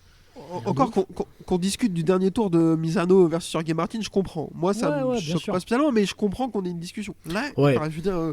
il le sort pas, jamais il le sort, il lui met pas de coup de carénage, il le dive pas de 15 mètres. Surtout que Martin le sort. Martin le sort vraiment au premier virage en plus. Donc ouais, bah après, Martin il la frère, moi je joue le championnat, enfin, je pense qu'il avait pas envie de... c'est la course après, c'est comme ça. Mais oui, bien sûr. Ah, il a eu les boules sur le moment, il a hoché la tête, il a gratté quelques points, c'est comme ça. Du coup, course du dimanche avec 19 points d'écart cette fois entre Bagnaia et Martin. Le calcul est simple, Bagnaia doit gagner et Jorge Martin doit finir 9 ou plus loin pour que Bagnaia puisse être champion du monde. Et pas de spoiler, ça va pas se passer, Bagnaia va être intouchable. Vraiment trop fort. Martin va prendre la P2 et se faire doubler par Marc Marquez qui va être le seul à réussir à suivre le rythme de Bagnaia sans pouvoir l'attaquer. On va reparler de ça après. Derrière, Jorge Martin va terminer 3ème grâce à son ami Aleix Espargaro qui va défendre corps et âme. Maxime, tu m'as dit quelque chose pendant la course, tu m'as envoyé un message qui m'a fait pleurer, je te l'ai pas dit sur le coup. Je pense qu'on est arrivé à un moment où Aleix Espargaro, s'il aurait pu jeter sa femme sous les roues de Bastianini pour l'empêcher d'aller doubler Martin, il l'aurait fait. Vraiment, c'était le frérot a tout donné. Qu'est-ce que tu as pensé de cette course, Yann ? Moi, je me suis noté que la course avait été quand même très calme. Elle était bien parce qu'il y avait beaucoup de tension et que jusqu'à la fin, il pouvait se passer quelque chose. Mais globalement, la course, elle a été très calme et surtout, Bagnaia il a fait pile poil ce qu'il fallait faire. Ouais, la course, on était tous un peu schizo, quoi. Tu t'ennuies d'un côté. Et de l'autre côté, t'es angoissé, donc t'as du smecta et du café sur la même table, tu vois. Non, mais c'est bizarre, c'est assez particulier comme sensation. Franchement, à la fin de la course, j'ai vécu ça comme ça. Bon, voilà, mais après Bagnaia, que dire. En fait, on en parlait juste avant, pour moi, il avait rien à perdre ce week-end. Non. Et c'est là où il a été impérial. Ok, on va revenir après sur le duel de ces deux grands pilotes cette saison. Il a été impérieux, il a fait le job. La course sprint, j'ai eu un peu peur quand même, parce que bon, course sprint, Bagnaia, des fois je me dis qu'il peut perdre l'avant. Il l'a pas perdu. Non, franchement, t'as tout sorti la note, c'est 10 et je suis entièrement d'accord. J'ai une question quand même par rapport à Marc Marquez pour vous. J'ai lu donc sur les réseaux sociaux que Marc Marquez avait du sang sur les mains entre guillemets. En disant que il n'a pas été capable. Enfin, c'est moi qui grossis le trait, hein, mais qu'en fait, il y a pas mal de gens qui ont insinué qu'il avait doublé Jorge Martin, mais qu'il s'était bien retenu d'attaquer son futur coéquipier. Ah oui, mais parce qu'il a pas de problème. Enfin, après, c'est le coup du sang sur les mains. C'est Olivier Marchal qui a posté ça ou quoi. Attends, je te jure, gros, vas-y, calmos quoi. Alors, mais le sang sur les mains, j'avoue, c'est moi qui image le truc. Mais il y a des mecs vraiment qui sont arrivés en disant, mais juste, il s'est retenu d'attaquer son coéquipier. Moi, j'en ai tellement marre. En fait, je pense que c'est les mêmes qui étaient sûrs que Martin ne pouvait pas être champion du monde à cause de Ducati, comme le disait Cazestoner, tu disais Yann tout à l'heure. Et comme en fait, leur théorie, ils se sont aperçus qu'elle tenait plus debout, ils se sont accrochés à autre chose. Mais en fait, si tu écoutes ces gens-là, il y a revenir là-dessus. Si c'était plus tôt dans la saison où Marquez n'avait pas encore signé chez Ducat, je dis pas qu'il aurait tenté peut-être un truc un peu suicide à la Marquez. Voilà, comme il avait fait avec Boulega à la course Ducati, tu sais. Voilà. Mais comme il a fait à Portimao, quand ils se mettent tous les deux dehors. Ouais. Quand ils se mettent tous les deux dehors à la première course, et il arrive, il est 50 mètres derrière, il lui plante les freins, il essaie de recroiser, ils s'emmènent tous les deux dehors. Ouais, non, mais là, pour moi, déjà, quand même, Bagnaia, il était. Pour aller le choper, il fallait quand même. Je vois pas comme. Enfin, il aurait tenté. S'il fallait tenter un truc, c'était franchement très, très, très, très, très dangereux. Le jeu en valait pas la chandelle. Je crois pas trop. Et pour moi, j'ai pas envie de penser à ça parce que ça enlève de la valeur à la victoire de Bagnaia. Et, c'est lui qui a fait le taf, c'est Bagnaia. Et Marquez a fait une course incroyable avec une GP23 et puis c'est tout, quoi. Maxime, je te pose la question, est-ce que toi, quelle lecture t'as de la course de Marquez à ce niveau-là ? Mais en fait, je pense qu'il y a 2 étapes dans sa course. Je pense que s'ils veulent passer, il mettrait trop en risque les deux. Parce qu'en fait, on peut nous dire ce qu'il veut, il a un déficit de performance avec sa moto en sortie de virage avant les lignes droites, que ce soit du grip ou de vitesse de pointe, qui lui permet pas d'être aussi à l'aise que les autres le seraient avec la GP24. Et donc je pense qu'il y aurait une trop grosse prise de risque pour les deux s'il tentait de le dépasser. Pour sa course à lui, pour la course de Bagnaia, et du coup ça veut dire qu'il viendrait interférer dans le championnat. Et je pense qu'il n'en a absolument pas envie. Et on peut dire ce qu'on veut, mais je pense qu'il y réfléchit un minimum quand il est sur la moto. En fait, de toute façon, vite fait. Ah non, vas-y, excuse-moi, je croyais que tu avais terminé. Deuxième chose, à un moment donné, il se rend compte que je pense que s'il continue à vouloir essayer de le suivre, il va se mettre par terre, en fait. Donc, donc là, c'est la deuxième étape. Il en rend un peu. Mais je pense que c'est tout. Et cette deuxième place, ça lui va très bien. Surtout vu la course sprint qu'il fait juste avant. Il finit la saison comme ça. L'année prochaine, il arrive dans un team où tout se passe bien. Pour l'instant, il a mis personne par terre. Le titre, il a pas perdu à cause de lui. Tout va bien. Et voilà, il y a pas c'est un gars super intelligent. Il sait ce qu'il fait. Il a aucun intérêt à aller prendre la victoire ce week-end. Et puis en plus, je pense qu'il l'aurait pas prise. Non, je pense que juste Bagnaia était un tout petit poil au-dessus et qu'en fait, à aucun moment, il a eu une opportunité. Parce que je suis d'accord avec tous les deux là-dessus. Par contre, Marquez, pour moi, il a un truc. Comme disait, je sais plus quel pilote de Formule 1, t'es un pilote, tu dois, et il y a l'opportunité, tu dois y aller, quoi. C'est Senna, ouais. Et if you don't go longer for a gap, you're not a racing driver. Ouais, c'est ça. En fait, je pense que une opportunité, Marquez, il réfléchit pas, il y va. Si à un moment donné, il se pose la question que ça peut y aller, il y va. S'il y va pas, c'est qu'à aucun moment il a vu la possibilité de le faire. Et donc, pour moi, s'il y a un gars sur lequel tu peux avoir aucun doute sur tout le plateau MotoGP, je pense que c'est lui, tu vois. Lui, le championnat et tout, ça l'intéresse pas, tu vois. Lui, s'il avait pu gagner la course, il s'en serait pas du tout privé, je pense. Mais pour rebondir sur ce que tu as dit, Max, c'est que pour moi, le coup de pas prendre trop de risques, c'est pour finir la course aussi pour Gresini. Parce qu'au final, il dit il le dit oui, ça me 3e ou 4e, je m'en fous, mais au final, je pense que dans le week-end, ils ont compris que ça pouvait rapporter un peu plus d'argent pour l'équipe de finir 3e. Je pense aussi qu'il aime profondément cette équipe. Je pense qu'on l'a vu aux essais aujourd'hui. Vous verrez un petit peu. Oui, il leur fait déjà des doigts d'honneur. Il est honteux. Des doigts comme on se fait entre potes, quoi. Amicaux, on va dire. Je pense qu'il y a eu ça aussi qui est rentré en jeu. On va pas se mentir. Par contre, le Marquez qu'on a eu en 2023, déjà qu'on a vu sa tête aujourd'hui, je pense qu'on a déjà plus la même personne. On avait un mec plutôt cool cette année, qui était déguisé en panda, mais j'ai l'impression que ce matin, on avait déjà un assassin. Là. Donc on verra. Il y a Mais en tout cas, plein pour de gens. résumer la course, voilà. Vas-y. Je suis tellement d'accord avec toi et il y a plein de gens qui ont découvert le MotoGP récemment, qui sont arrivés avec Fabio Quartararo et son titre en 2021, vraiment plein. Et bienvenue à eux, franchement, pas de, aucune complaisance ou condescendance, pas de complaisance bien sûr, mais condescendance là-dessus. Par contre, genre si c'est votre cas, vous n'êtes pas prêt pour l'année prochaine. Genre, même sans dire qu'il va, je veux même pas dire qu'il va mettre une seconde à tout le monde, mais si vous avez jamais vu un chien, genre si vous regardez la Formule 1, Max Verstappen 2021, c'est Marc Marquez pendant 10 ans en fait. Genre c'est vraiment, vous êtes pas prêt. Si ce qu'a fait Bastianini à Jorge Martin à Misano vous a choqué, n'allumez pas la télé l'année prochaine. Vraiment, ça va être, vous êtes pas prêt pour ça. Ça, c'est Même du si je teasing, pense, c'est bon ça. il y a un scénario où il a qu'un seul adversaire et du coup ça se passe pas comme prévu, mais enfin on verra ça. Au final, l'ami Jorge Martin va terminer 3ème mais être titré. Avant qu'on entre un petit peu, tu l'as dit Yann, sur la bataille sur l'année entre Martin et Bagnaia, un mot très rapide sur Aleix Espargaro, qui, donc on l'a dit, en qualif va donner sa roue à Jorge Martin pour qu'il puisse réussir péniblement à accrocher la 4ème place, Jorge Martin, et qui derrière va être ministre de la Défense et défense comme un chien de la casse sur Enea Bastianini, mais c'est vrai. Et Alex Marquez. Sur Alex Marquez, parce qu'en fait, Jorge Martin a un pneu différent. Il a un pneu médium là où tout le monde a un soft. Et en fait, je pense que pour lui, en début de course, vraiment, il y a un moment donné où il fait le bouchon. Genre, il y a un moment donné où il y a jusqu'à Bezzecchi qui est P10. Ils sont tous à l'enfilade derrière lui. Et derrière lui, il a Aleix Espargaro. Et il y a un moment, tu te dis, ok mec, c'est le 4ème tour. Si ton pneu se met pas en température très vite, tu risques de passer un mauvais moment. Parce que, pareil, il sait où est-ce qu'il doit finir. Imagine Aleix Espargaro le passe, Bastianini le passe, Alex Marquez le passe. Et là, ça commence à réfléchir là. Ouais, puis la liste derrière, mec, c'est pas que des tendres. Hein. Derrière, t'as Brad Mais Binder, non. t'as Bezzecchi. Enfin, t'as une Brad chance Binder, sur. Bezzecchi, Acosta, alors eux, ça les, T'as le une chance sur titre, deux. ça les intéresse pas, juste, frère. il t'assassine, il te coupe la moto oui. en deux. Morbidelli. Ouais, bah alors là, Morbidelli, quand il prend les freins derrière toi, tu sais pas ce qui peut se passer. À tout moment, toi, tu finis la saison à Valence, par contre. Donc du coup, Aleix Espargaro va défendre le plomb. Alors, pour défendre sa place ou celle de Jorge Martin ou les deux, on sait pas trop.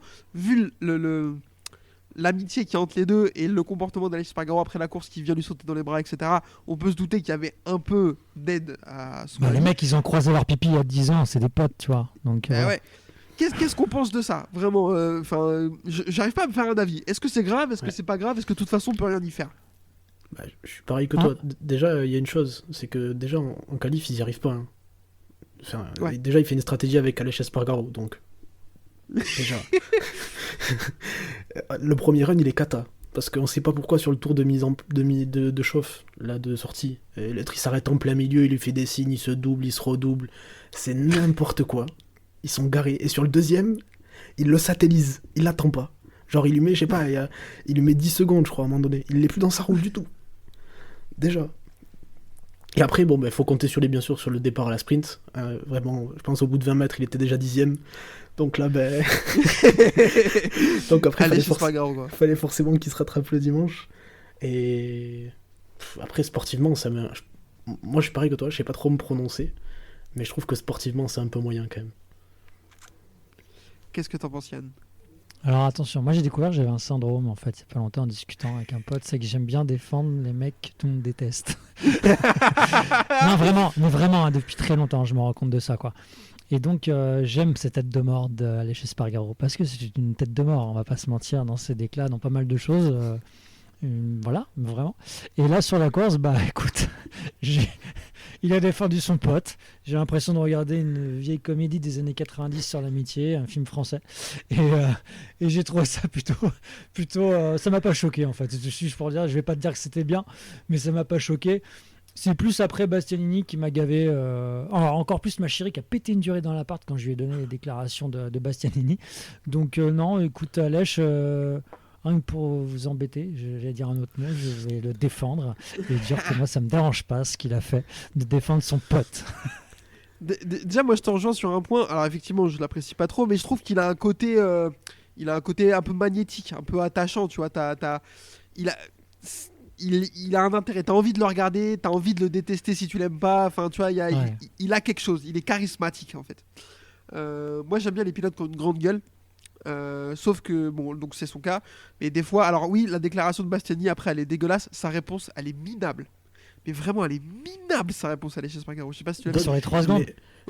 Non, il lui a dit, oui, bah j'attendais ce qu'il se batte avec moi, mais lui, il était 10ème avec une GP24 ou Ouais, 2010 mais ça c'est horrible. C'est Écoute, la trop GP24, mais Mais frère, j'adore, c'est mesquin. C'est J'adore. magnifique.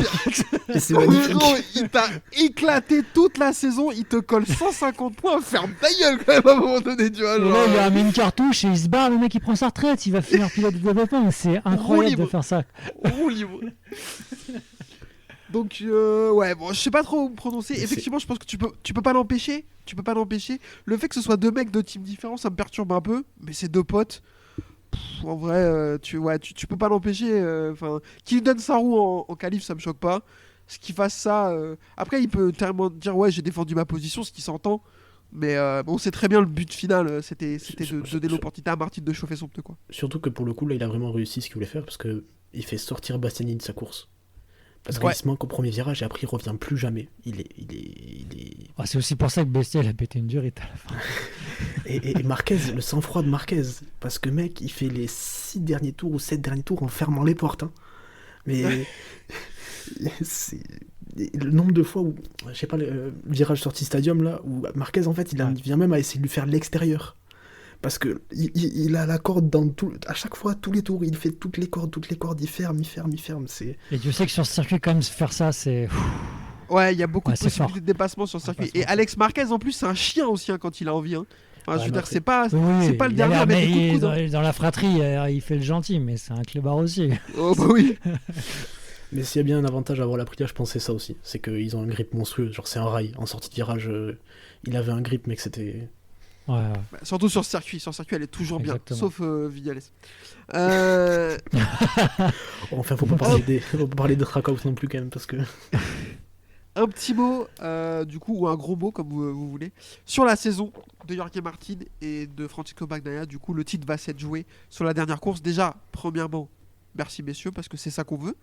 Même si on peut discuter de plein de choses, il n'y a pas eu de bagarre, beaucoup de bagarres directes entre pistes et tout. C'est pas du karting de loc, c'est du sport de compétition. Le fait que le titre, ça fait 3 années de suite que le titre se joue à la dernière course, et ça, c'est une chance qu'on mesure pas, à mon avis. J'ai une question, elle est un peu putaclic, elle est un peu provocatrice, je vous préviens. Yann, je te la pose. Pour toi, est-ce que c'est plus Jorge Martin qui l'a gagné le titre ou Bagnaia qui l'a perdu? C'est marrant parce que dans Flag to Flag, on nous a un peu reproché ce titre-là. J'ai vu dans les commentaires. Ah, On et ben alors On était un J'ai peu dans pas eu le l'esprit temps de de- nous dire c'est quoi ce titre putaclic, et nous on a tous poussé pour ce genre de choses. Et bon, clairement, on va pas se mentir, pour moi c'est Martin qui a été chercher ce titre parce que le mec il a pas complètement changé, il a changé sa façon d'aborder les courses. C'est pas le même pilote que l'an dernier dans sa tête. Je pense que l'Allemagne, ça a déclenché beaucoup de choses parce que le mec s'est tapé 3 semaines, un mois de vacances, à cogiter, à se dire putain, j'ai perdu là comme un con là, et ça va recommencer cette année, je vais reperdre le titre sur ce genre de conneries quoi. Il a revu un peu les choses avec l'équipe, il a appris à finir deuxième. Ça aussi c'est quelque chose qui a bien changé chez lui, et on peut pas lui reprocher quoi ce qu'il a fait. Mentalement tu te fais gicler entre guillemets de chez Ducat en milieu de saison, il fallait être fort mentalement sur pas mal de situations, et le mec il a remporté son titre. C'est pas on va parler de Bagnaia après. Ok, il a fait des erreurs, mais Martin, ce qu'il a fait, c'est impérial. Enfin, je sais pas. Dites-moi ce que vous en pensez. Vas-y Maxime. Bah, pour moi, j'ai l'avis inverse. Je suis totalement d'accord avec Yann, dans le sens où quand tu prends tous ces arguments, tu peux pas dire le contraire. Enfin, tout ce qui se passe dans la saison, le fait qu'ils ne reprennent pas, etc., qu'ils recommencent à faire les mêmes erreurs, t'as tout ce qu'il faut pour entrer dans un cercle vicieux. Et il le fait pas très bien. Mais de l'autre côté, le mec il est tellement dominant, enfin, il gagne 11 courses, il fait 2 grands chelems dans la saison. Enfin, il doit jamais le perdre. Il doit jamais le perdre. Enfin, pour moi, si Bagnaia, enfin, Martin ne gagne jamais si Bagnaia est à ce niveau-là. Il est capable d'être à ce niveau-là sur toutes les courses. Ça qui est terrible, c'est que le meilleur pilote pour moi cette saison, c'est pas Martin. Enfin, en termes de vitesse, on peut pas dire que. Alors c'est vrai. Ça dépend, c'est meilleur sur quoi en fait? Voilà, c'est ça. Meilleur C'est- mentalement, meilleur sur Ben piste. oui, Et je te rejoins. Je suis d'accord. Je te rejoins que Bagnaia sur piste. Ouais. Non, je comprends le débat putaclic. C'est le meilleur sur la meilleure moto dans la meilleure équipe et c'est lui qui doit gagner. Il y a pas photo. Si c'est pas Francesco Bagnaia, le mec gagne. C'est tout ce que je peux te dire. Moi je suis d'accord avec toi Maxime, et en fait on peut pas te donner tort Yann non plus, t'as raison dans le sens où il a été impérial, Jorge Martin, à partir du Sachsenring. Il a fait ce qu'on attend d'un champion, c'est-à-dire qu'il a été régulier, il a pas fait d'erreur, et c'est comme ça qu'on gagne des titres, en étant régulier, en faisant pas d'erreur, en étant là tout le temps. Il se qualifie bien, quand il se qualifie un peu moyennement, il fait des départs monstrueux, donc il est placé tout le temps et tout, il y a rien à dire. Sauf qu'on parle d'un mec qui va être titré avec 3 victoires et 8 deuxièmes places sur la saison, face à un mec qui en gagne 11. Et les deux ont le même nombre de victoires en sprint. En fait, pour moi, comme tu l'as dit, le meilleur pilote est sacré. C'est Jorge Martin. C'est la définition du championnat. À la fin, celui qui gagne, c'est le meilleur. Mais pour moi, cette saison, comme les saisons précédentes, Francesco Bagnaia était le plus rapide, en fait. C'est lui qui avait le plus de vitesse, et il l'a montré à maintes et maintes fois. Quand il y a des, je sais pas si vous vous rappelez de Assen. Ce qu'il fait à Assen, c'est indécent. C'est vraiment indécent. J'ai l'impression qu'en fait, ce que tu dis, ça a switché. L'année dernière, pour moi, c'était Martin le plus rapide. Et C'est Bagnaia intéressant. Ouais, il y a de ça. Il y a un peu de ça. Et en fait, je veux pas du tout qu'on croie que j'enlève du crédit à Jorge Martin. Et on m'a Si. traité de Si. hate- Non, je Je le déteste. Non, mais on m'a Justement, traité il faut, de il, hater faut, de Jorge. il faut aller le chercher face à ce gars-là, tu vois, le titre. Mais bien sûr, et encore plus du coup. Et exactement, t'as raison en fait. Même il a quand même réussi à être champion face à un mec aussi monstrueux, et je trouve ça fou. Et il a fait tout ce qu'il fallait avec ses armes. Il savait que sur la piste, il était un mini cran moins vite que Bagnaia sur 90% des courses, 70% des courses.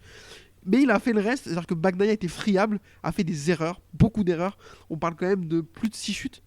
Si je me trompe pas, enfin 2 têtes. 7 ou 8, je crois. Non mais enfin, il y en a, elles sont honteuses. Celle de Misano, celle de Barcelone, et pour moi, Sepang et Aragon, les 4, c'est des erreurs que tu peux pas faire pour être champion du monde. Et c'est pour ça que, en fait, pour moi, Bagnaia était plus rapide que Jorge Martin, mais Jorge Martin a réussi à être meilleur parce que il a eu tout le reste cette saison. Comme tu l'as dit, Yann, il a fait un travail mental incroyable. En fait, ouais, c'est pour ça. Je comprends ce que vous voulez dire sur la vitesse, mais un pilote complet qui gagne un championnat, Ouais. c'est dans la tête, c'est ça, c'est la façon de gérer, c'est stratégique aussi, on va pas se mentir. Donc oui, je pourrais pas dire qu'il n'y a pas de panache chez Martin quand même, parce que non. il a gagné moins de victoires que Bagnaia, mais oui, je comprends le coup des victoires. C'est comme quand on est revenu sur l'histoire de Johan Mir. À la fin, c'est comme ça, t'es champion du monde. Voilà, Ouais. et c'est pour l'éternité. Waouh, c'est beau. Mais en fait, j'ai l'impression que la saison de Bagnaia, elle est tellement monstrueuse qu'elle nuance le titre de Martin, en fait. Je sais pas comment l'expliquer, mais dans Dans cette le bon saison-là, sens ou dans cette saison-là, tu retiendras le titre de Martin et la saison monstrueuse de Bagnaia, tu vois. Tu retiendras pas Moi, je que suis le plus titre. à ce qui met en valeur, c'est ce duel, en fait. Ouais. Pour moi, c'est plus ça. C'est plus le Ouais. duel qui met en valeur ce titre. Mais trouve après, qu'à- voilà, on aura tous des avis à la fin, différents. mais- non, je suis d'accord. En fait, je trouve qu'à la fin, ça rajoute même, on l'a dit, du crédit et de la valeur au titre de Martin, parce que malgré la saison incroyable de Bagnaia, eh ben, c'est quand même lui qui est champion. Parce qu'au final, il a été plus régulier, quoi. Et je trouve ça fou. Et comme tu l'as dit, Maxime, t'as dit que ça s'était inversé. Et ben ouais, Bagnaia, il s'est un peu fait avoir à son propre jeu, entre guillemets, parce que c'est lui qu'on a toujours taxé d'être le plus réfléchi, le plus malin, etc. Et sauf que là, alors je veux pas dire qu'il a été bête cette saison, au contraire, mais il a fait trop de bêtises, trop d'erreurs qu'on peut pas faire quand on joue un titre, surtout face à un mec aussi fort que Jorge Martin. Et au final, Jorge Martin a réussi à se trouver une régularité qu'on pensait jamais voir chez lui, en fait. Enfin, jamais je m'attendais à voir un Jorge Martin faire cette deuxième fin de saison, quoi. La deuxième fin de saison, moi, ça fait 3 courses, je me dis, ok, Bagnaia va plus vite, mais en fait, l'autre, il tombe plus, il finit deuxième tout le temps, il y a rien à faire. Mais en l'attaque plus, de rien à faire. l'Outre-mer, on s'est tous dit, bon, ça y est, Bagnaia. Enfin, moi, je me suis Ouais, dit moi aussi. clairement, ça y est, Bagnaia, ça va basculer. Il va être devant, Martin va faire des erreurs. On a attendu. Il n'y a pas eu. Voilà. Puis surtout qu'ils sont sur un niveau stratosphérique. Enfin, les deux là, Ouais. la deuxième partie de saison, ils sont Il y a que les deux et Marquez de temps en temps. Leurs coéquipiers, ils sont nulle part. Nulle part. Ils sont pas dans la bagarre. Tu parles d'Assen. Quand ils sont à Assen, Bagnaia part devant, mais Martin est à 1 seconde, mais derrière, ils sont où? Mais sont ils nulle ont part. 1 seconde d'écart entre les deux, mais par contre, je crois qu'ils mettent 10 secondes à tout le monde. C'est une folie. Ouais. Messieurs, je voulais aussi qu'on dise un mot sur nos pilotes français avant de conclure cet épisode. Et savoir comment vous voyez les saisons de Johan Zarco et de Fabio Quartararo, qui ont été un peu complexes, mais qui ont été soumises à des circonstances particulières, à savoir le niveau de leur moto. On le sait, la YAM, c'est pas un avion de chasse. Et la Honda, encore pire, en plus, pour Johan Zarco, qui l'a découvert et qui était un pilote, et qui n'était pas un pilote officiel, qui était un pilote satellite chez Lucio Cecchinello. Yann, je te laisse choisir par qui tu veux commencer. Qu'est-ce que tu as pensé de leur saison? Je vais commencer. J'essaie d'être objectif avec Zarco parce que c'est vraiment un pilote que j'apprécie beaucoup. T'es pas obligé ici, t'inquiète. Ouais, non, mais en plus, peut-être que je vous raconterai un petit truc à la fin. Oh putain. Pas si j'ai le droit, mais Oh, le watch time. je serai assez large sur lui. Non, Zarco, pour moi, ce qu'il a fait. Déjà, les deux pilotes ont été tout seuls. Hein. Que ce soit Quarta ou Zarco, pour moi, chez les Japonais, dans leur team, chez le constructeur, ils ont été tout seuls à vraiment bosser. Bon, il y en a un, c'est un peu plus compliqué parce que son coéquipier a été pas mal blessé. Il revenait. Et Zarco, chez Honda, voilà, c'est lui qui a fait le boulot. Et son attitude, elle a été parfaite. Il est resté calme. Il a été philosophe. Je pense même que ces débriefs au micro de Canal lui faisaient du bien pour dire ok, je le vois comme ça. Il s'est passé ça. Ok, il faut travailler ça de telle manière et tout. Ce qu'il a fait en Outre-mer. Mais je crois qu'on se rend pas bien compte en fait avec cette moto quand tu vois surtout les pilotes officiels comment ça s'est passé quoi. Il est ce qui me fait peur déjà, je vais vous le dire, on va pas se mentir, j'en ai parlé à mon pote Martin Renaudin qui a un peu tiqué, je dis le problème c'est que je pense pas que Honda le récompense plus tard sur une prolongation quelque chose. J'ai un peu peur de ça, j'ai une mauvaise image peut-être sur ce genre de sujet, de la façon de gérer les pilotes chez Honda. Donc j'ai déjà un petit peu peur. J'espère que ça va bien se passer parce qu'il mérite déjà d'être prolongé, je peux te dire, pour 2 saisons supplémentaires tellement il a été incroyable. Voilà. Mais en fait, il a un peu enchaîner après sur quoi t'as plus tard parce que je te laisse rebondir Max. Il a un peu ce rôle-là à chaque fois qu'il passe dans une équipe, j'ai l'impression, Zarco. Ce rôle du gentil qui va servir, mais qui sera pas récompensé à la fin. Genre on le retiendra pas. Il a un peu ce truc là avec Ducati quand il le laisse pas gagner, c'est qu'il y a les consignes d'équipe, je pense, avec qui double pas Bagnaia pour aller prendre sa première victoire, etc. Alors en Thaïlande là ouais, et que derrière il lui offre juste un contrat d'un an parce qu'il est trop vieux, qu'il est pas assez intéressant, qu'après il le récompense pas forcément, en fait il est jamais vraiment reconnu. Mais par contre, ce qui peut le sauver c'est Cecchinello parce que je pense que Cecchinello il a quand même un gros droit de regard, tout ça, qu'il aime vraiment. Pour moi, clairement, il est dans l'équipe parfaite. Je préfère le voir ici que dans le team officiel avec Pouille. On va pas se mentir. Voilà. Donc, voilà. C'est juste pour terminer sur Zarco. Je pense qu'il est au bon endroit et au bon moment dans sa carrière. Ouais. Ce rôle de développeur-là, avant, ça lui a pas plu. Enfin, ça a pas marché. Mais maintenant, il arrive à un moment où il a eu toute cette pression-là pour avoir sa première victoire, etc., qui est passé, il a lâché, il a pris sa première victoire. Je pense que l'espoir de gagner un titre un jour, je suis pas dans sa tête, mais je pense qu'il l'a moins ou plus en tout cas. Et du coup, juste il est là, il fait ce qu'il a à faire, il kiffe ça en fait. Là, je pense qu'il apprécie vraiment ce qu'il fait, il est sans pression chez Honda, il développe, peut-être pas toujours facile, mais ça arrive à un moment M dans sa carrière où ça lui correspond vraiment. Je pense que c'est vraiment ce qu'il lui faut maintenant. Et puis en plus, du coup, il a un peu cette tranquillité là aussi où il a pas de pression, il a un contrat sur 2 ans, il a du temps. Il est dans un truc beaucoup plus familial aussi, enfin c'était quand même familial chez Pramac, mais chez LCR, avec un patron avec qui il s'entend super bien. À chaque fois que Cecchinello en parle, c'est des retours ultra positifs. Il en a encore parlé aujourd'hui pendant les tests et c'était que du bonus. Enfin, donc bon, c'est à un moment donné cette saison-là, je sais pas si vous avez eu cette réflexion, mais je me suis dit mais en fait pourquoi on lui propose pas le guidon officiel direct dans la saison? Mais pas dans la saison, mais pour l'année prochaine. À un moment où il parlait de renégocier les contrats avec Marini, Mir, pourquoi tu vas prendre plus Marini par exemple, ou enfin plus Mir, parce que Marini je pense qu'il avait le contrat de 2 ans, plutôt que Zarco en fait. C'est quoi qui justifie ça?